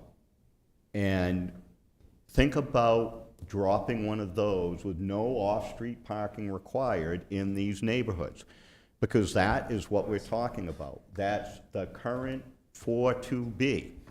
And I understand that people articulated in our data gathering process that they want more opportunities to have close by restaurants and such things. But if you go back over the last few years, you're not hearing any of that in these neighborhoods. I have literally talked to hundreds and hundreds of people in these neighborhoods over the last couple of years about this exact issue. I found 5 people, 5 in these neighborhoods that were good with the idea of the 4.2B zoning and having that level of intense retail in those neighborhoods. We're not eliminating mixed use, we're still going to have that. We're not eliminating having a coffee shop, we're still going to be able to have that. But I guess what I would challenge the committee is to look at this area that's on the zone and tell me where you'd be comfortable dropping Sedgley Place with no off-street parking. Becky? Yeah, I don't want to repeat what Jeff just said, but that was going to be my point. Parking. 2 things. One, I appreciate that this plan starts at 0 and we're looking out 10 years, but we want to get better every time we do this, and I think we've learned a lot from previous plans and previous experiences of what did and didn't happen as plans were rolled out. And the parking, I think, is a big issue. We do want the business, but nobody wants the traffic that would be driving to that business. The people that live next door would like to walk there, but the people who live across town, they don't want them to drive there. Conversely, businesses downtown, people don't come to because they say there's no parking. So I know we're not doing parking use, but there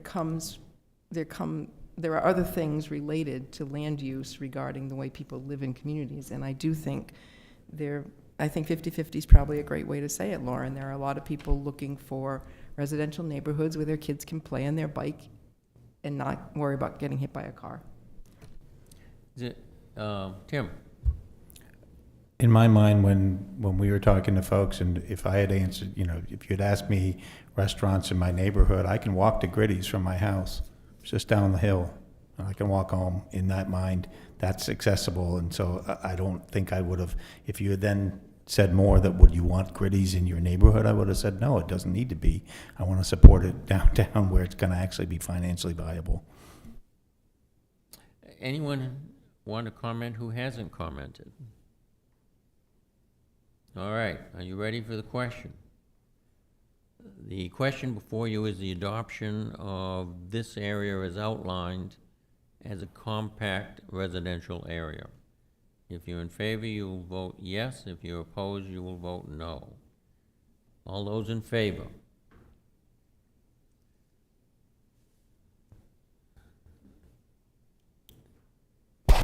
All those opposed? I believe the vote is 12 in, I'm sorry, 4. So I believe it's 11 in favor and 4 opposed. Motion passes.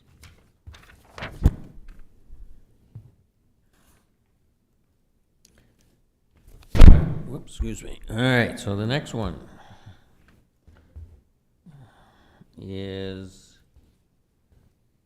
off the Court Street area, Fairview area, covers, there's quite a bit within this one area. Let me get my map back up in front of me again. This is on the next page, on page 29. So, just to maybe give some orientation, this is also a map that I prepared. I followed the same logic as I just explained before in this, creating this area. I actually didn't, so, you'll see Court Street here in sort of the center. Middle school is there. It's middle school's in the mixed use district. Adjacent to the middle school is Dawes and Allen Avenue off of Court Street, right next to the middle school. Across from the middle school is that former farm area that has been redeveloped into higher value housing. There's one entrance to it off of Fairview. In that entrance, it then goes to residential streets, every one of which ends in a cul-de-sac in that area. Just on the other side of Fairview from that development is the traditional neighborhood off of Fairview. Within that, primarily single-family homes, some of it newer, some of it more pre-existing. Within that, many of that, again, is residential streets without parking on it.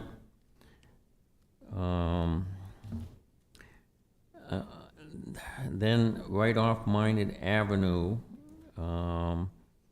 is the area where Cleveland Street is located, and Sherman Street, neighborhood that's just down over the hill and off of Fairview on one side. So that's part of that neighborhood. Then below that, on Minot Avenue, below Minot Avenue, excuse me, is where you turn off onto Poland Road. You'll notice that outside of the sketched out area is a compact residential. Further down on Poland Road, that's not part of this, but down Poland Road off of that is the residential neighborhoods that you'll see by Bennett Avenue,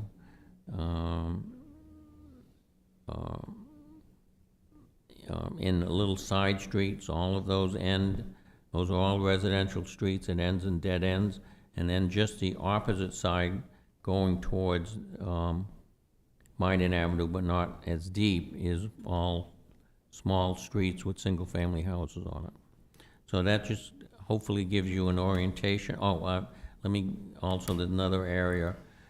So you see the large parcel that's Edward Little High School on Western Avenue. Those residences across that street are the ones on Russell Street and Goodwin Street, Goodwin Avenue, and the related streets. Those are all single-family residential areas on that side of the neighborhood. I did not include some of the areas further down, like on Hazel Street and the neighboring street, because those are all primarily multifamily, and it's all a lot closer to Maine Avenue within that area. So that's the orientation of all of those. I chose them, I made the map in this way for all the reasons I already discussed. I won't repeat those reasons, but I think that once again, this is a little further away from the central core of the community, well-established, primarily single-family areas, and once again, plenty of areas for multi-use. As you can see, quite a bit of it along Court Street, and some of it along Maine Avenue as well. So those are the rationale that I chose for making this map. I'll open it up to further comment. Paul? Just a couple of lots that are split, the school and then the multifamily housing lot next to it. Probably could go to purple, that corridor. I'm not sure exactly where you're looking to, but... Across from Clover Manor. Oh, up in this area here. Okay. Yeah, well, that's, you're talking about Long Minot Avenue there, right? Yes. Yeah. So, that Bedard Pharmacy and a number of buildings that are there, the beverage places along here. We're gonna talk about it later, but the fire department is there, Clover Manor is down in that area. Yeah, so between Ruper's and Bedard, those two lots are cut. John, that's where it's just a strip off Minot Ave. One of those lots is Fairview School, and the other one is the low to moderate income apartment buildings. So, I mean, it would seem that you could just include the whole lot in that. I think that just got, I didn't split the lots. Those were part of, the division line was created by where the multi-use neighborhood is. I just used the same line. I didn't change it. That's how that happened. Jeff? Yeah, I understand that, but I think what Paul's suggesting is that Right. we don't split those lots and they all be included in the it's the corridor one. I can't remember what the exact name is. Mixed use, I'm sorry, Paul, I understand, and it makes some sense to, I'm not opposed to that idea.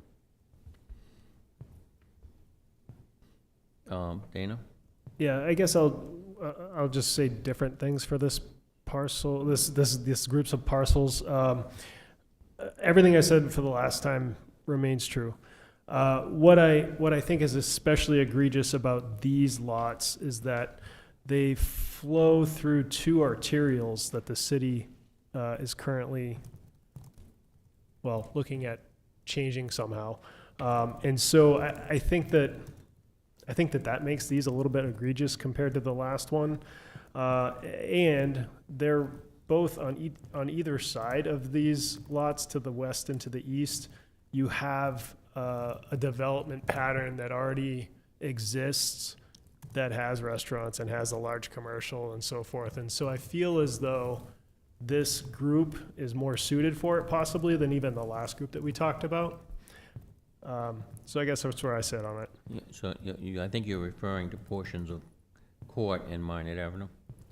Yeah, Minot Avenue, Court Street.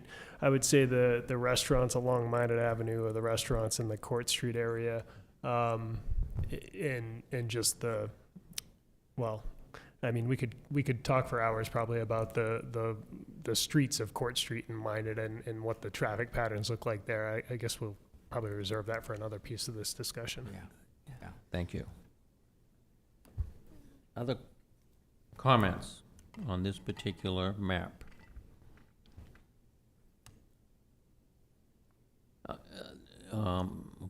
I want to come back to you, Paul, on, I haven't forgotten about your lot suggestion. DiCarlo? So the only comment I have about this is the separation of corridors, where it ends and goes to compact right there. Where it ends, it goes from mixed to compact, and then it's going to go right back to mixed again, where you're coming together where that rotary is, which is your most intense vehicle area that we're looking at trying to fix there. On Minot Avenue, you're Minot Avenue, yeah. And at the Rotary Street. Yeah. And so when you're disconnecting those two, I'm not suggesting anything else except for connecting that corridor, just to have the possibility of coming back from that Rotary, going and connecting to your other mixed-use corridor. Because if not, then you're intentionally going down intensity and then going right back up in intensity in a very, very short space of time. Yeah. Not suggesting off of those anywhere further back from that corridor, from it being compact, being mixed use, but just concentrating on the corridor itself for just as it leads into your downtown, your core of your downtown. Okay. Making some notes here.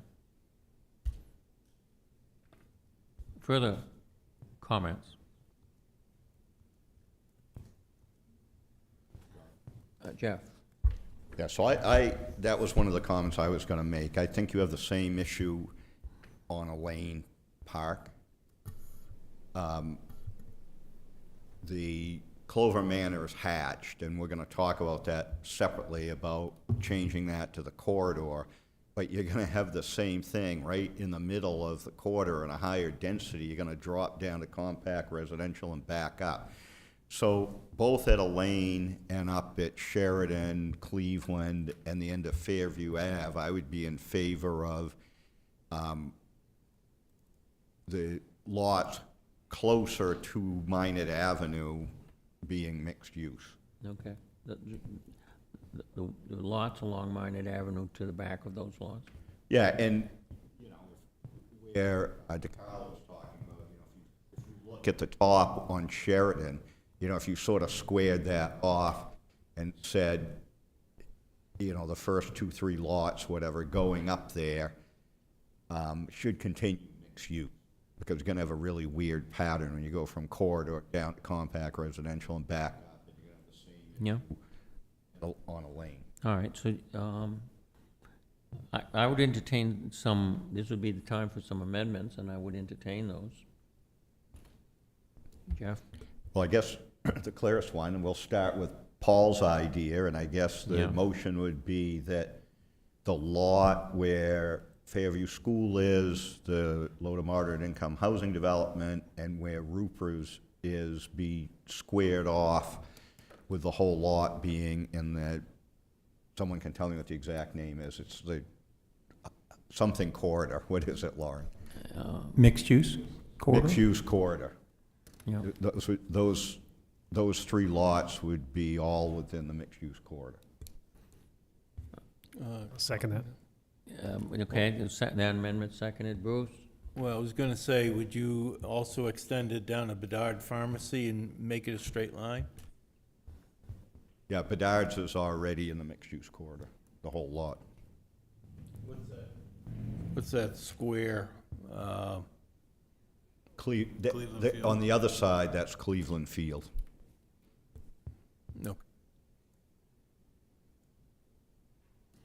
All right, so we have a motion for an amendment to include squaring off those lots that Jeff outlined along Minot Avenue from Bedard's moving down. It's just 2 lots. Hmm? I think we're just looking at those 2 lots, right? Yeah, it's 3. It's that little piece where the cursor is in the other case. bank. Okay, yeah, thank you for drawing that. So those are the lots, the 3 lots that we're looking at. Yep. Okay, is there a discussion about that amendment? Just to Yeah. clarify, I thought I'm looking that they're on the other side of Minot Ave, that Ally also drew in 2 lots. Yeah, we'll get that in another. Next, okay. Yeah. All right, any further discussion? All those if you're in favor of the amendment, you'll vote yay. If you oppose, you'll vote no. All those in favor of the amendment? Yay. All right. Hey, look, it's unanimous. Okay, so Jeff, you want to go up to the other area? Yeah, so the next one is the one that was just brought up on a lane, that the lots on the corner of a lane and Minot Avenue be mixed-use corridor. Okay. I'll second that. Moved and seconded. Discussion about that amendment. Okay, if you're in favor, you'll vote yes. If you oppose, you'll vote no. All those in favor? All those opposed? Unanimous. Jeff? You want me to keep going? Yes. Okay. So I'll put this one on the floor for the discussion. So I would propose that starting with the Cleveland Field right-of-way, which Ally's right at the corner of the Bedard lot, that you see where the right-of-way is across the street, going there, including Cleveland Field and those 3 lots across. So hold on, Phil will help you here.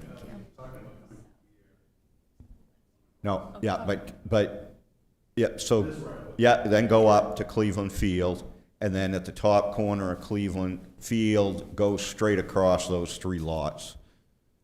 So it squares it off. Up here? Yep. Keep going. And then up. Nope. Straight across. And then I would, either way, but we'll just put this on the floor for discussion, that area would be mixed use, residential. Okay, everybody understand where that amendment changes? To be clear, we're talking mixed-use neighborhood, not mixed-use corridor. Correct. It would be the same as what it borders to the east and to the south. Okay, further discussion? Okay. John, I have a quick question, just for clarification. So is the proposed area going into mixed-use corridor or mixed-use neighborhood? Mixed-use residential. Okay. Excuse me, neighborhood or residential, Neighborhood. whatever it is. To DeCarlo's earlier point about advocating for the extension of the corridor along Minot, that would not agree with that. Yeah, well, we can have some discussion on this. That's why I put it on the floor. I mean, Okay. that's another way to do it, which would be to have instead of that whole area, you could have less of that area and just run your mixed-use corridor along Minot Ave, and then I would then raise the question, then, why wouldn't you do the same thing across the street? Okay. O'Reilly, yes. I would be in favor of connecting the corridor for the purposes of having the intense use stay to the lots directly adjacent to Minot Ave. And to be... To be the corridor, mixed-use corridor, not Okay. mixed-use residential. All right.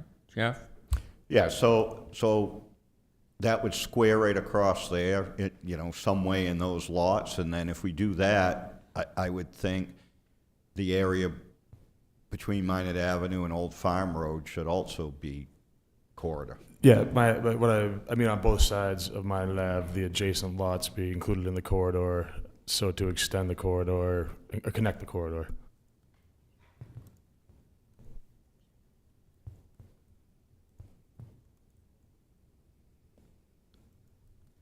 There's some funky parcels in here that are a little bit larger, that have kind of a frontage on the Ave, but go all the way back. Is there? Yeah, that would be my intent of, but without doing the jigsaw, that's true. I guess that large lot would not, I would propose to not include that larger lot with the frontage.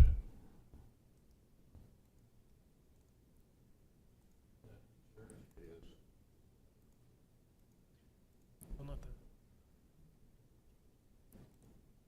not the one with the right of way on Minot Ave.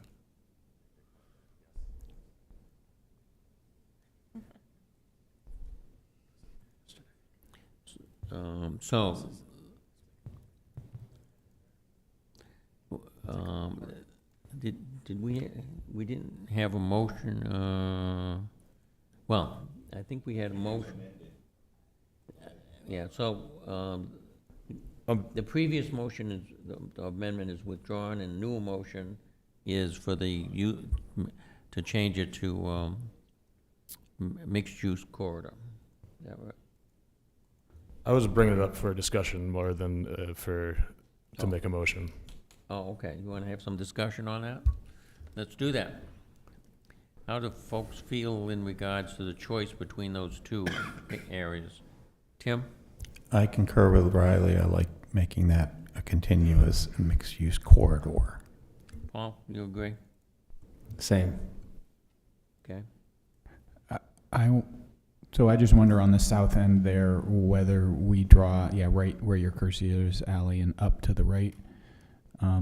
Do we run along that road there? Or do we run as alley is drawing the line? But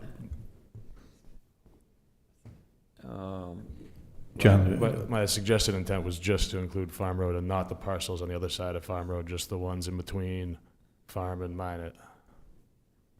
Yeah, on Old Farm Road, is that, just along that. So what's the practical difference between these two designations? I'm just feeling a little bit lost here. Okay, between mixed-use neighborhood and Mixed-use corridor. Okay. Go ahead, Dick Collin. I just think of the first floor. Rather than 8 or 9 foot high first floor, you would have 11 or 12 feet first floor, and that's a really easy way to think about the differences between the two. And to some degree servicing that corridor. Yeah. That runs through that high volume corridor. You'd probably have more commercial than residential. And in both of them, you have both. But in mixed-use residential, you have more residential. And in the corridor, you have potentially more commercial. Yeah, that would tend to sort of send it in direction to change that corridor. Rick? We've kind of seen that along Center Street. There's been some creeping of commercial uses because Center Street's full, so people are pushing back, towards Turner Street or other, neighborhoods. And as long as you have some buffering and the planning board does its job, it's okay. Further, Adam? Just want to make sure I'm understanding procedurally where we're at. Mm-hmm. The original motion that we're amending right now is to change a large swath from mixed use to compact residential. All of these amendments make changes to that original proposal to change from mixed use to compact residential? Correct. So, no. So Riley never made a motion, Riley, right? we're just discussing Riley's part for right now. So I think the way to do this, if people think the best approach is what Riley's describing, we should just take a vote on the other one, vote it down, and then move this into the Right. corridor. Procedurally.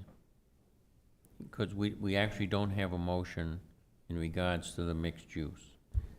We have it for, I'm sorry, we have it for mixed-use neighborhood and not for corridor. I'm going even further back though, because we have an original motion on the table, Yeah, which was so- the motion of your map change Right. from mixed use to compact residential. That's right. And now all of the amendments that we're dealing with are changing the already proposed motion to Yes. change from mixed use to compact That's right. residential. So the process is if you have a motion on the floor and there's amendments to it and the amendments get passed, then you have the original motions as amended. Okay? Yeah, that was my understanding. I was just making sure that that was all of our Yeah, I'm on understanding. that page, So again, John, I think but, the amendment is the orange. That's what's on the floor, amending your original motion. Right. And if people wanted go to the corridor, then we need to vote that down. And then we can have a motion relative to what's in the black. so, subject to this amendment that's on the floor, which originally, as I said, was mixed use, if you like the corridor idea, you'll vote no on the mixed use. And then that will, if the majority votes no, then that will go away, then we can entertain the motion for the corridor. Okay? So, if you want to maintain it as a mixed-use neighborhood, you would vote yes. If you do not want to do that, so you can vote on the next one, you would vote no. All those in favor of the amendment for mixed-use neighborhood? None. All those opposed? Okay, unanimous. Now we can entertain a motion. You want to make the motion, Riley, or? I would make a motion to include the area, and actually, as I'm doing this, not those parcels that you're pointing to right now, just the parcels between Old Farm Road. And Minot Avenue. Yeah. So that upper black line that your mouse is on right now, to be, and the rest of that included area to be the mixed-use corridor. I don't know if you can deselect I know it's going backwards too many steps. All right, never mind. There we go.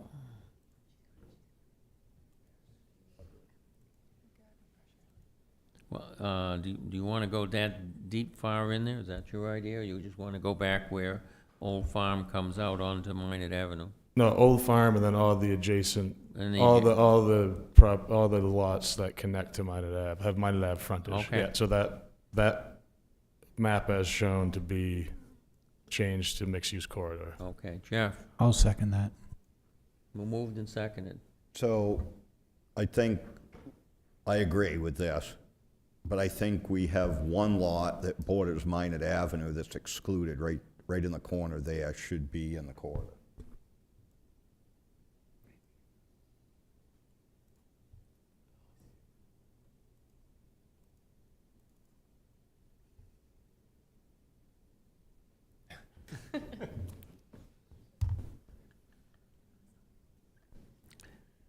Live. Jane, you have a question? I guess I'm kind of puzzled by this idea of making it a corridor if it involves leaning more towards commercial than residential. Because, I mean, as I'm thinking of that stretch of the road, it's a kind of pleasant residential area. There's a couple of churches. There's somebody with a massage business I used to go to.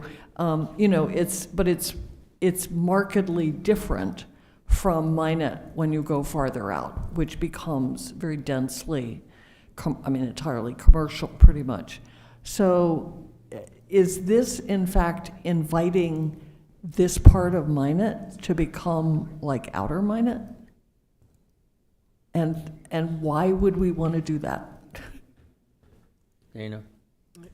Jane, I guess the way I would think about this is kind of the discussion that I had with the previous thing, is that the future land use map does not necessarily create a zoning change, but it allows for a zoning change. So in this case, if we redo the rotary and we decide after that development that we want to add a few things that we didn't previously have in this area, adding this to the future land use map would enable us to make that change. But we don't have to. Just because it's in there doesn't mean we have to go and change all the zoning. John? Yeah, Riley, go ahead. I would add to that, to also answer the question, is that I think the characteristics of the continuity of keeping the corridor connected to the rest of the corridor is good, I think, in long-term planning terms, but also I think the speed of the traffic on that road lends itself. I know exactly what you're talking about, the nice neighborhood there, but I think the speed of the traffic does lend itself to more commercial uses than it does residential. So in the future, I think that would be a better opportunity for it. Okay, thanks. Rick?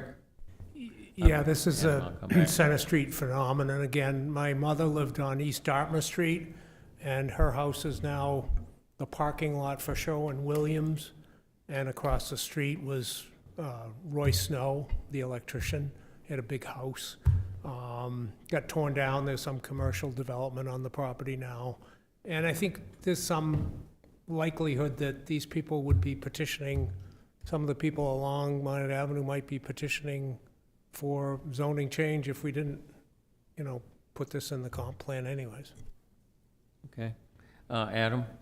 I mean, I share Jane's concern about the traffic control issue, but I think that's a separate policy issue that we should probably be doing for the entirety of that corridor and actually encouraging more lower scale, less speed type of operations in the entirety of Minot Ave. Oh, Riley? Yeah.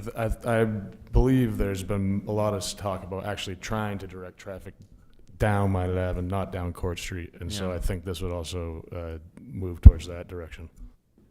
Yeah, it's already a 4-lane road. Where are we? Oh, we're down here. Go ahead, 2 for 1.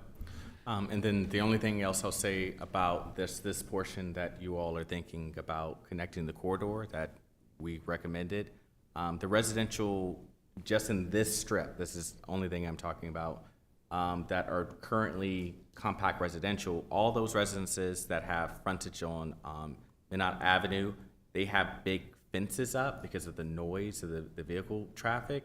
And so that's one of your biggest clues that this is no longer a place for just a small residential. Yeah, okay. All right, so you ready for the question? The question is, the original motion was to change the area originally outlined to compact residential. Plus, now you have amended it to include these corridors along Minot Avenue as corridor areas. So that's the amendment. If you're in favor of the motion as amended, you'd vote yes. If you're opposed to the motion as amended, you'll vote no. All those in favor of the motion as amended? All those opposed? So I think it's 13 in favor and 2 opposed. The motion passes. John, Yes. just for some clarity here, Yeah. I thought, I'm confused about what we just voted on. What was in front of us was voting on the corridor, not the whole area. We were voting on the amendment. Oh, I'm sorry. And so, can we do that again? Because I think there was some confusion. I'm sorry. My mistake, I apologize. So we didn't vote on the amendment. So we're gonna rewind this and go back to where we should be. We gotta vote on the amendment for the corridor on Minot Avenue first. If you're in favor, you'll vote yes for that amendment. If you're opposed, you'll vote no. All those in favor of the amendment? Okay, all those opposed to the amendment? Unanimous, 15-0. Now, I think I have it in the right place to vote for the original proposal that includes a compact zone, includes all of these amendments along the corridor. So So that's the motion as amended. If you're in favor of the motion as amended, you'll vote yes. If you're opposed to the motion as amended, you'll vote no. All those in favor of the motion as amended, please vote again. All those opposed? All right, so it's 11 in favor, 4 opposed. Oh, I'm 5, is it? I'm sorry, which way are you, Bruce? Oh, so it's 5. So it's 10 in favor and 5 opposed. Okay, let's go to the next one. So, whole areas.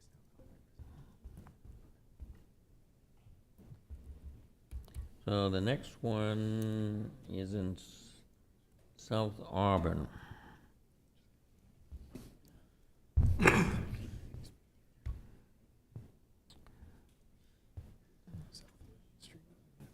I'm All gonna right, ask so, for mapping purposes. Yeah. John, This is another one of the maps that I submitted. John. Oops, what happened now? Sorry, we just need clarity just to make sure that we're mapping the correct way. Because the motion passed, that whole corridor is now in compact residential, correct? The whole gray area? Yes. So that was the original motion, Okay, thanks. and as amended, it changed the corridor. All right, thank you. Okay, you're welcome, thank you, I want to make sure you're right on the same page. All right, so that brings us to the next map, which is, this is in New Auburn. It's another one of the maps that I produced. This is out along, part of the area on the upper right-hand corner is already existing compact residential. So this goes out South Main Street. When it gets to the intersection where Cook Street comes into South Main, it veers to the right, goes down Roy Avenue, runs across the lots in the back, and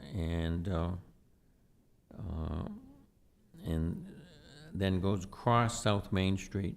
So these are the, across South Main Street, these are the alphabetically in order streets with women's names like Lucille, mostly women's names, like Lucille, Louise Street, and there's some Paul Street,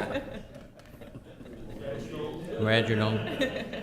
Apparently this was a family that had both boys and girls, so they included them all. So that's the area that's there. Again, this is an area primarily single-family homes further out on South Main Street.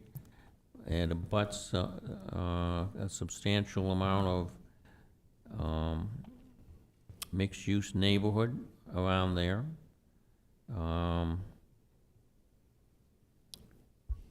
So hopefully that orientates you, gives you an orientation of where this area is. Mostly single-family homes further out from the compact area, and adjacent to existing compact residential. Dana? Yeah, regardless of how any of these votes go, I would like to make a motion that we exclude Poisson and Sons gas station and garage from this area. It's a treasured family business in this area. It's been there for 50, 60 years. I don't know. It's been a long time. But it would be a shame to change any kind of plan to not enable that business to exist. Yeah, well, certainly not the intent to do that, but that would be one lot in the middle of this. I'm not quite sure how we achieve that goal. Currently, it's kind of ugly.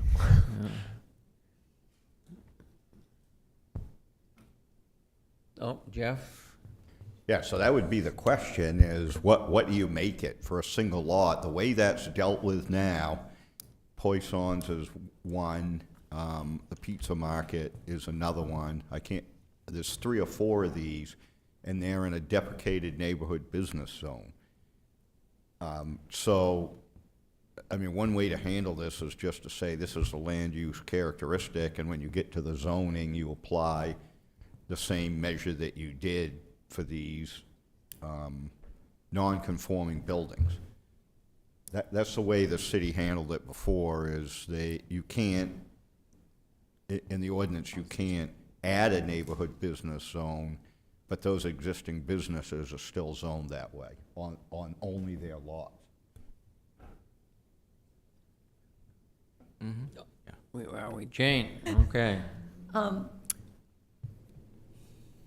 So I guess I just have a question that kind of gets back to the rationale as we're making these decisions, because one of the things that we've been saying is that the intent is to have mixed use closer into the core and then compact residential as we're moving out. But the way this map works, we hop back to a mixed use farther out South Main. And I just, I could go either way on this. I'm just puzzled by that. Why we maintain that, whatever that geometric figure is of mixed use out there. That's a good question, Jane. Well, thank you for asking it. As you get out further in that area, there's property lots owned by the city. And the city has been proposing to develop those into some more dense residential use within that area. In fact, I believe that there's a funding that's been acquired that extends water and sewer out to those lots. That area will hook up to Vickery Road, which will go back down to Riverside Drive. So that's the reason when I looked at it, since there was development being proposed and funds already acquired, to leave that in an area that's would accommodate it better in mixed-use neighborhood.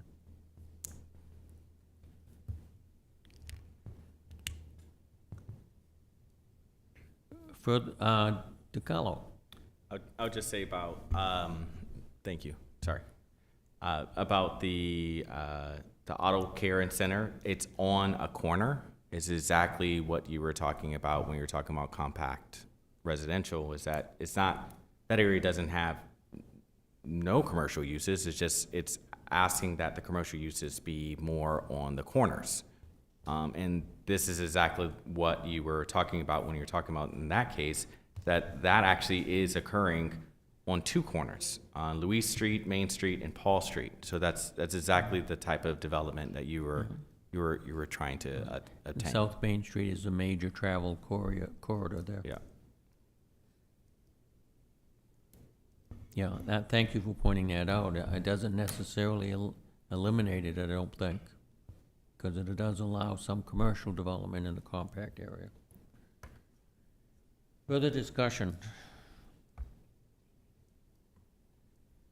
Dana? Yeah, I just want to clarify that I understand that we're not talking about zoning, we're talking about future land use, but the current zoning for this area would not allow a gas station. So that's why it's singled out differently now. Okay. If no further discussion? There is.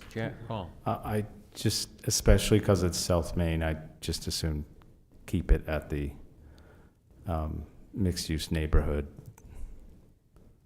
rather than bringing it back to compact. Okay, thank you. Further discussion? We'll call the question. The question is, if you are in favor of this change to compact residential, you would vote yes. If you're opposed to this change to compact residential, you'd vote no. All those in favor, please raise your hand.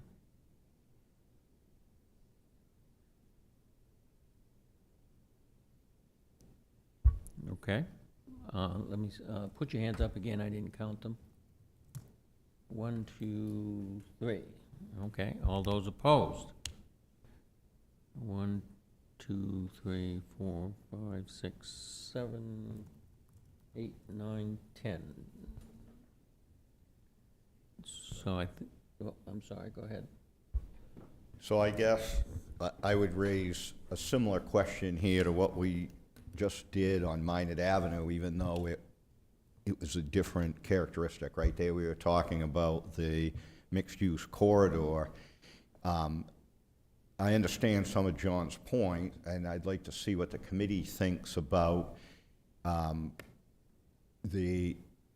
guess when you're looking at this map, to the right, if, as you go down the hill there, if some of those lots should still stay in should be in compact residential, but more by South Main Street remaining in mixed use.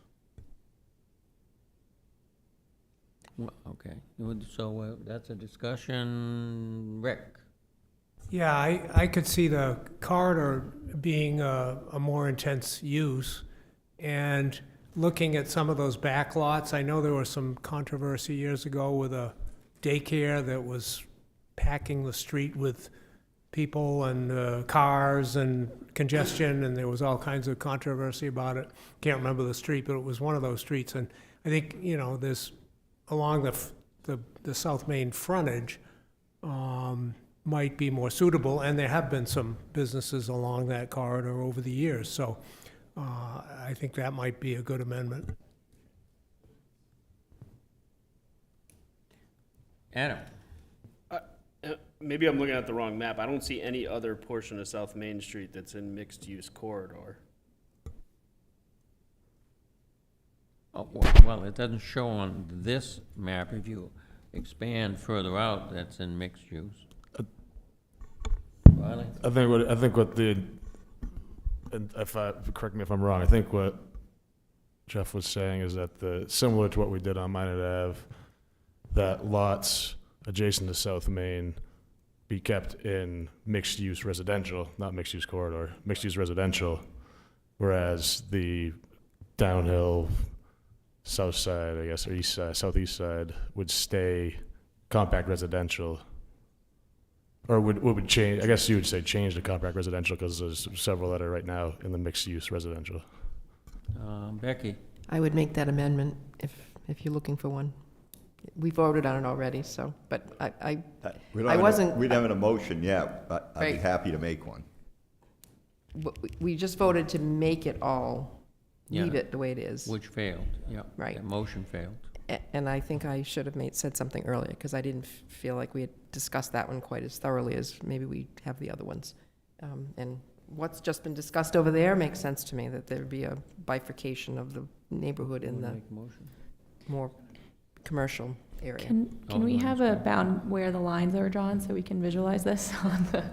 Geez, I was hoping you would draw one, Lauren. John, I would move that the properties to the west of South Main would remain as mixed-use neighborhood. The properties immediately on South Main to the east side would be mixed-use neighborhood, and some portion of what was proposed earlier become compact residential. So it sounds like we're going to do some map drawing here in a minute.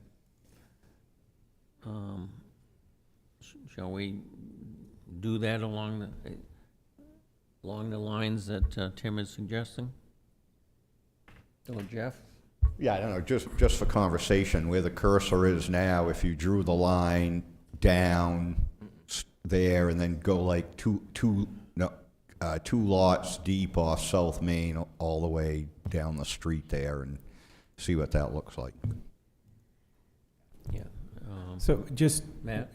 while she's doing that, what's the functional purpose of creating 2 islands of compact residential in this area? What I was envisioning wasn't 2 islands. What I was meaning to propose was that everything to the line that Al is drawing, everything to the left on the map, which is to the west, would remain as mixed-use neighborhood. Everything to the east that would then become connected to the compact residential to the east and north. So that yellow is compact residential? I believe so, yes. It's actually conservation land, a lot of it. And I guess I am like, what's the advantage of this for you, Tim? Like, why do you think it would be a good thing to do? Go ahead, Tim. You going to respond to the question?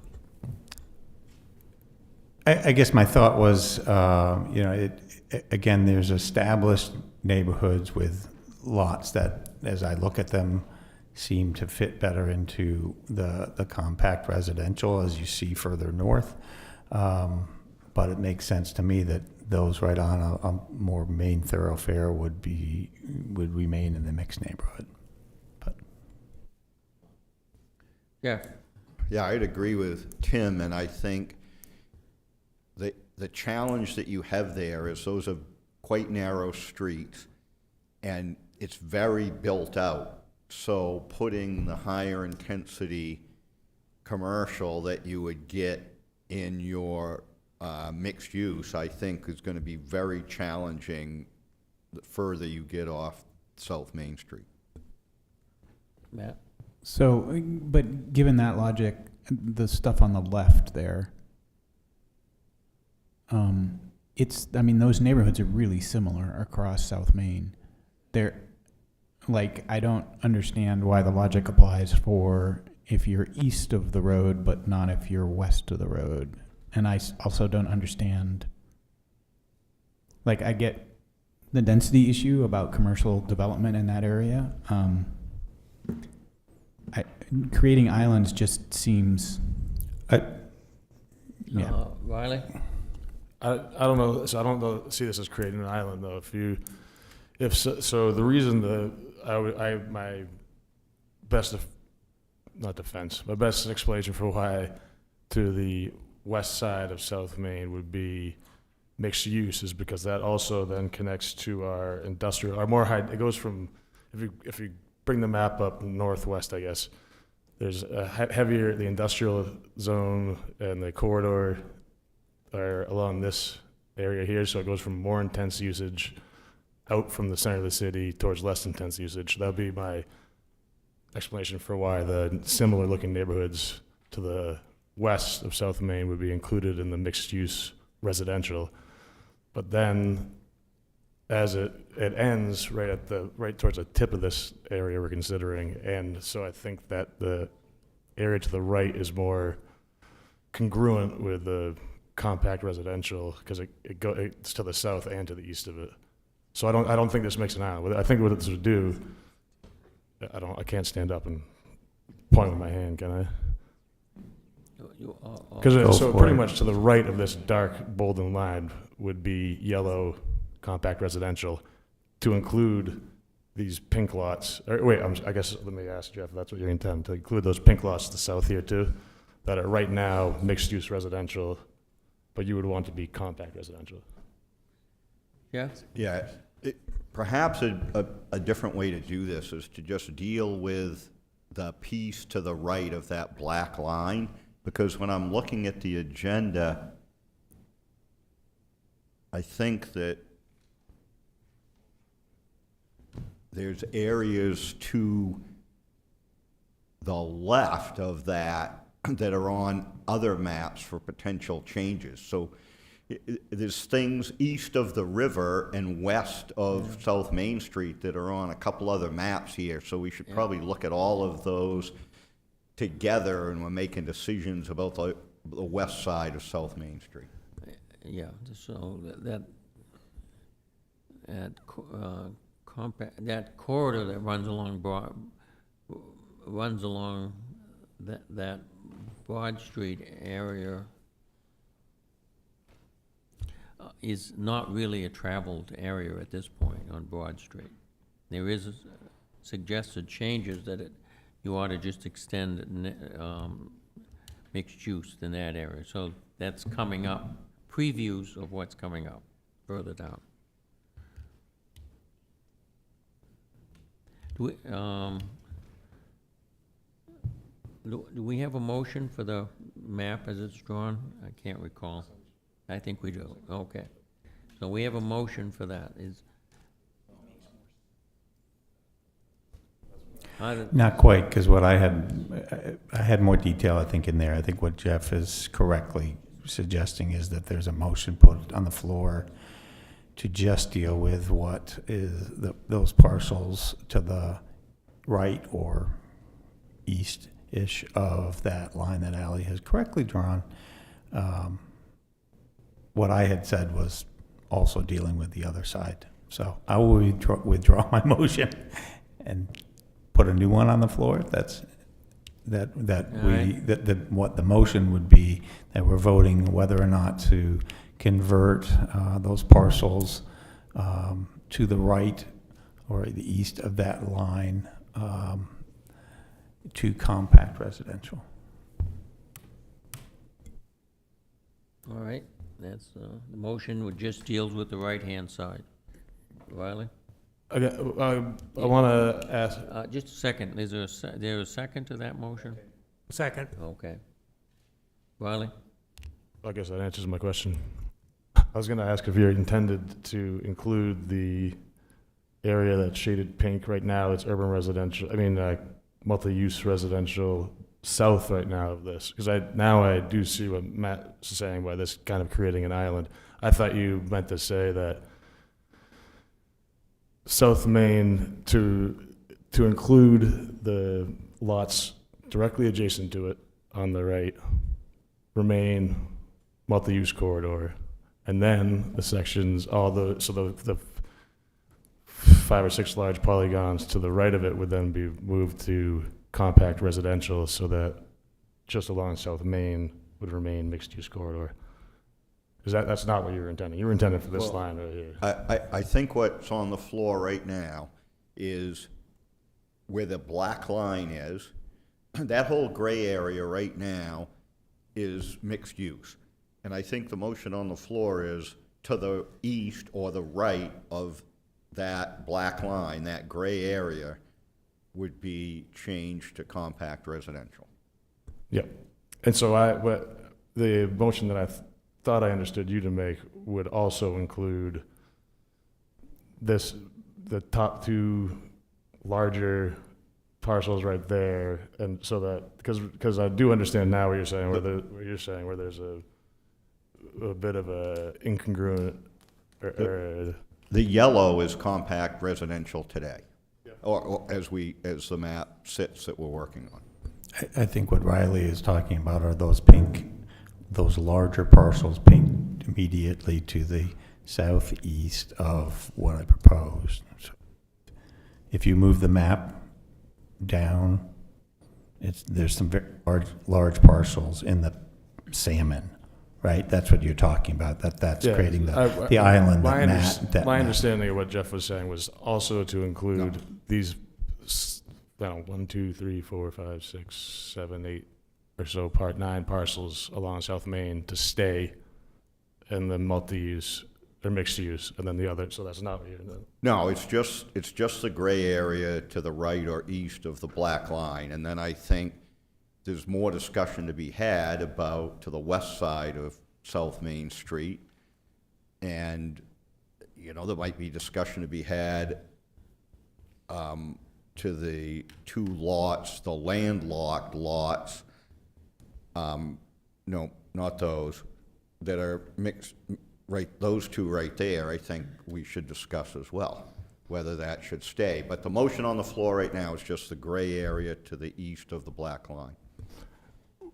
Then can I take the opportunity to amend it to include those 2 large parcels right there and the parcel below it? I guess the parcel below it does have frontage on the street. So can I go use the stand-up mic? Yeah, sure. Yeah. You're talking about the 2 right above her cursor? The one just below the cursor is under a conservation easement and it's owned by the Androscoggin Land Trust, so, I don't know that it's worth debating a whole lot about that one. My amendment would be to include, so this area here, this parcel, and these parcels, and all these parcels. So only the parcels along touching South Main Street would remain mixed-use corridor, whereas these, which are currently mixed-use corridor, and I think would be better suited as Jeff? compact residential. So the two lots directly adjacent to that gray area, I would be in favor of that. Those two large lots that have access to Vickery and South Main, those are the lots for which the city is spending millions of dollars to extend water and sewer to allow for more dense housing. So I would not include those. The housing density, though, is the same between the two. It just, this would allow for more commercial uses. Yeah, well, by the state it is, though, right? No. How not? Because Yeah. in the land use characteristic, compact residential only allows 4-unit buildings, and the mixed-use residential allows multifamily. So there's a significant difference. And so I think it's fine if those two landlocked lots were to be included, but the city's actively working on the two lots the city owns and the third party that owns the other large lot to extend housing out there, and has been working on this for some number of years now.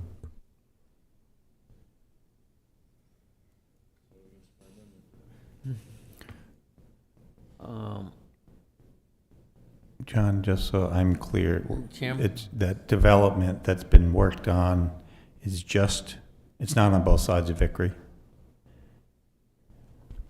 Yeah, it's the large lot that has access off South Main and Vickery, that one, and it's the weird shaped one that abuts it to, no, the small lot. Those are both owned by the city, and then all those other lots have houses on them except for the large lot that abuts the city lot to the east. Thank you.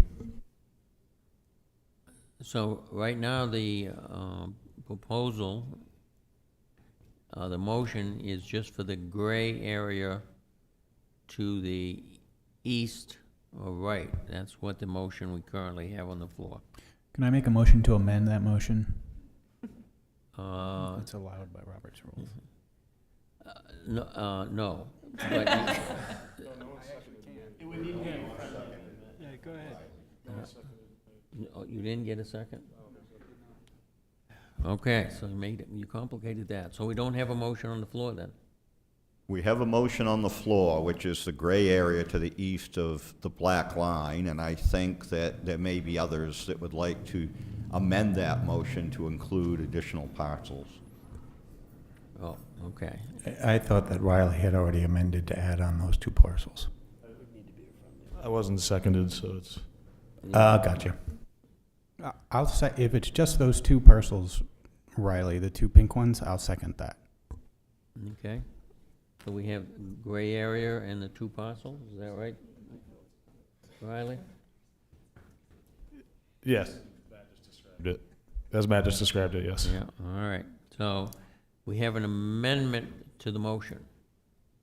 Any further discussion about the amendment to the motion, which is, the amendment is to include those two lots that were outlined?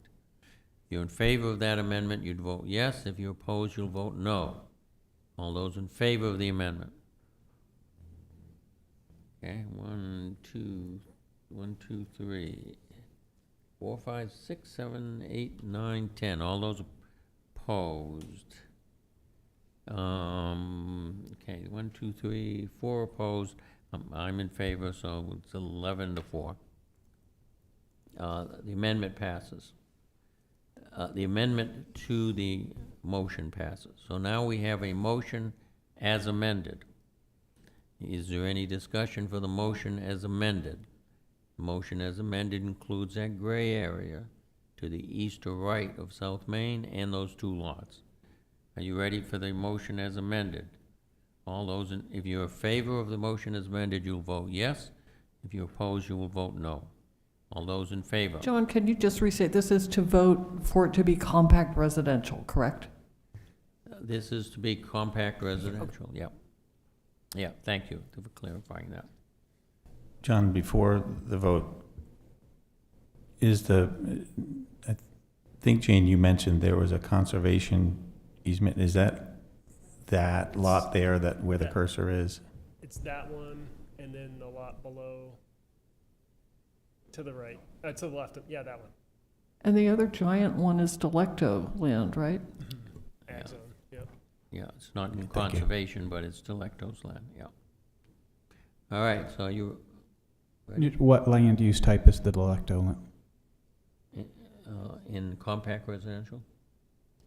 Delecto is, okay. Delecto's in ag zone. Well, currently, it's proposed to be compact residential in yellow. That's what it's showing right now.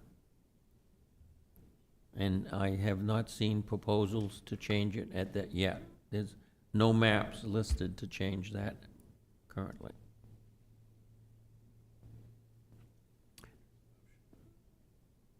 All right, so now we're ready for the vote. The motion as amended to change it to compact residential in the gray area in the 2 adjacent lots as outlined. If you're in favor of that, you'll vote yes. If you're opposed, you'll vote no. All those in favor? All right. All those opposed? All right, so it's 11 in favor, 4 opposed. Now, the other side of the street, are we doing something on the other side of the street? Becky? John, could you just clarify that? Was there an error in the map? Did you just say that large lot is agricultural zone? No, not agriculture. The large lot, the Delecto lot, or which lot are you referring to? Delecto lot?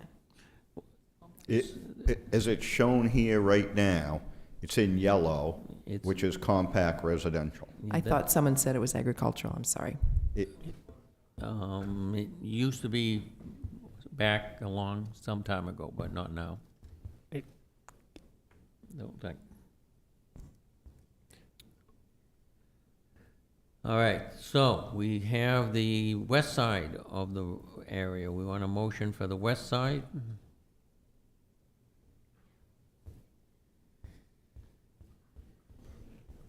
That is currently zoned as mixed-use neighborhood, It's correct? currently zoned as mixed-use neighborhood. Well, no, I shouldn't say zoned. Sorry. It showed on the original map of categories as mixed-use neighborhood.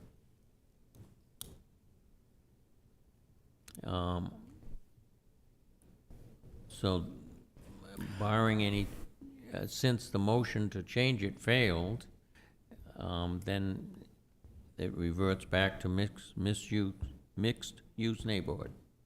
Jeff? So Ally, could you go to the GIS, I guess you're on it now, and just expand out a little? Because I think that, I noticed there's some maps in the packet along the river to the west of South Main Street, and so, yeah, it's a darker brown there and then down further along the river that look like on this that they're, what is that dark tan right there? What's the current land use characteristic for that? They're currently in the mixed-use corridor, so this pink color here. So if that's, so I think that we need to think about this, that whole area along west of South Main, both sides of Broad, because part of it's mixed-use corridor, part of it's mixed-use residential, and then we have this whole discussion about the white part to the west. And I think we should just think about this all together instead of doing one and then 3 maps later come back to that. Well, there are maps that speak to that set of lands near the Little Androscoggin River, so those exist in your pile right now.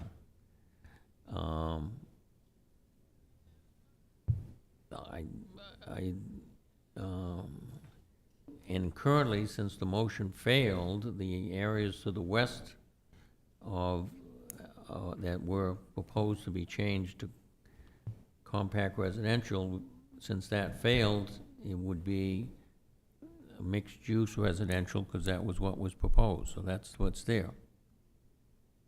So unless somebody wants to do something different than that, that's what it would be. Yes, I guess that's my point. What Ally's pointing to now along the river is currently shown as mixed-use corridor, and I would question if that part of Broad Street falls into the category of a corridor. And the Washington Street proposal has the bridge coming across in that area, but I would still question whether going down Broad Street is a corridor. And I think it all depends what we're doing here. If we think that whole area should be mixed-use residential, then to be contiguous with that, it seems that west side of South Main should stay the way it is. If we think we're doing something different between South Main and the river, we should think about that whole piece. I understand your point clearly. There are maps that address that currently in our line of things to do. So I would say it would be out of order to do it now until we get to the maps.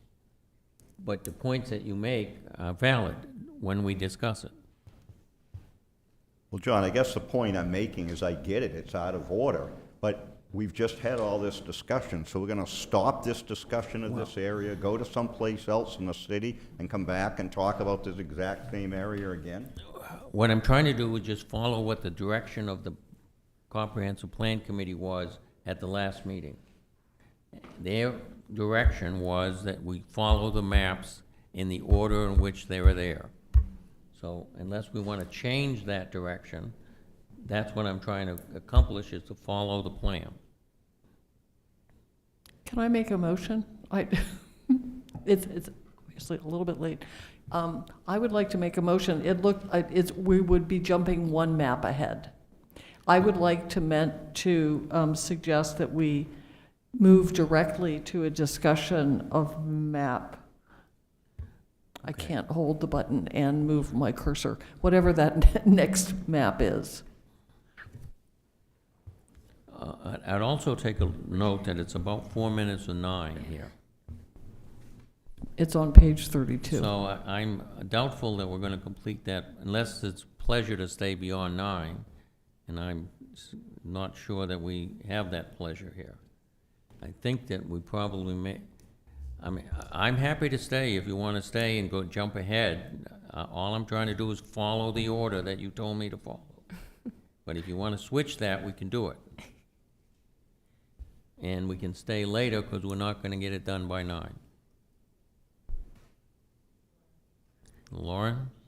Perhaps we end and the committee thinks about what Jeff's point was the continuity between the South Main to the river, just as we did last week, and it gave the committee some time to think before our next meeting. Yeah.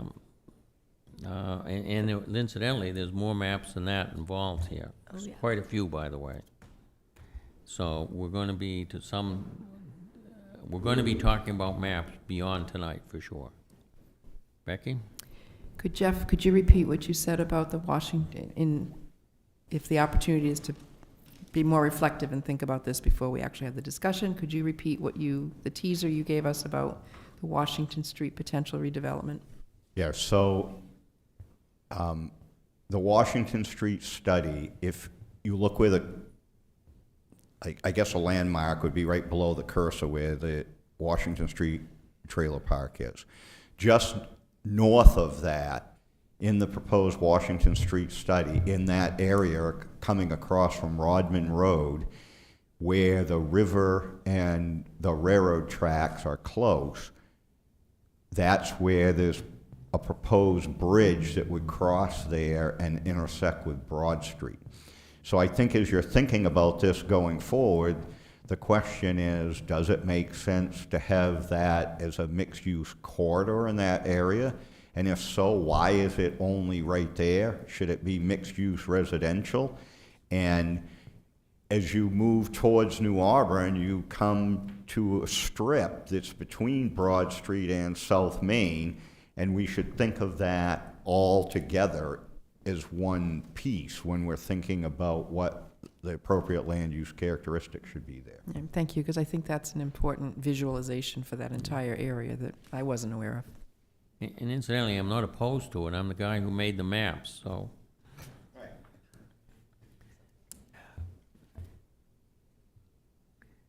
What's the pleasure of the committee? Do you want to slog on, or do you want to call for an adjournment? And since we're going to be doing maps on June 10th, we'll be doing maps. Not January. Jeez. No. Dana? Could we hear what the schedule looks like going forward before we adjourn? What the schedule looks like. Well, the schedule would be to continue with maps. And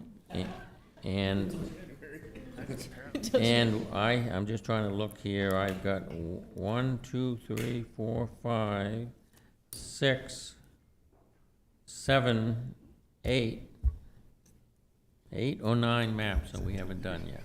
Guess I was right. Okay, so that would be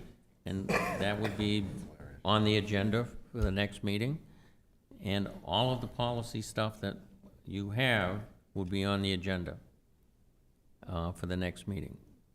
And I'm going to make a wild prediction that we're not going to complete both of those things on January 10th, notwithstanding how optimistic anyone in this room is. So we're probably going to meet on this 4th Thursday in June as well. So that's as far as I know right now. I couldn't predict beyond that. Ally? Yep, so based on our last meeting, had discussed our next meeting being June 10th. That's a Wednesday. June 10th. And then the regularly scheduled committee meeting on Tuesday, the 23rd Those in would be June. the So those two. would be the next 2 meetings. Yeah. Dependent on how those go, would still have our regularly scheduled July meeting, but could potentially look at a second meeting in July as well.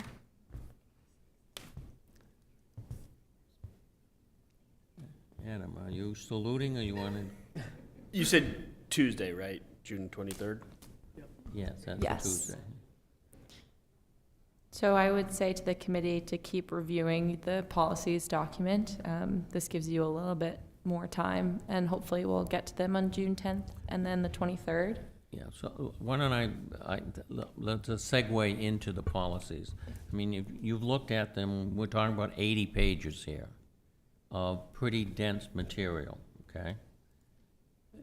To be quite frank with you, if your process is to go through that line by line, we will be here in January, guaranteed. So I would suggest that if you have questions, or if you notice something that stood out or isn't present, if we could deal with it in a broader sense that way, I think we could accomplish this in a couple of meetings. But so something of that nature, to get your opportunity to ask some questions, to figure out what's there, what isn't there, what you think should be different on a larger scale, as opposed to us going through it line by line, because that is going to be very time-consuming. Lauren, the optimistic. So sorry, John. I would recommend the committee, if you'd like to go line by line, to send me those edits in a track change Yeah. Word document, and we can, John's shaking his head, but we can put them in a compiled document and look at the larger, major, substantial changes with the committee, whereas minor word changes and things like that doesn't have to be necessarily part of our larger discussion. But substantial things, please bring those. Yeah, And that would be fine to do it, because then we would have something specific to respond to, clearly from the members who have questions or comments on it. And then we can address those in a concise and efficient way, as opposed to trying to do each line individually. I would just emphasize to use my staff time rather than committee time to work through some of those questions as well. All right. Yeah, that will help speed things up, too. So, noting that we are after 9 o'clock, is there a desire to have a motion for adjournment? Second. All right. Adjournment question is not a debatable question. All those in favor, raise your hand.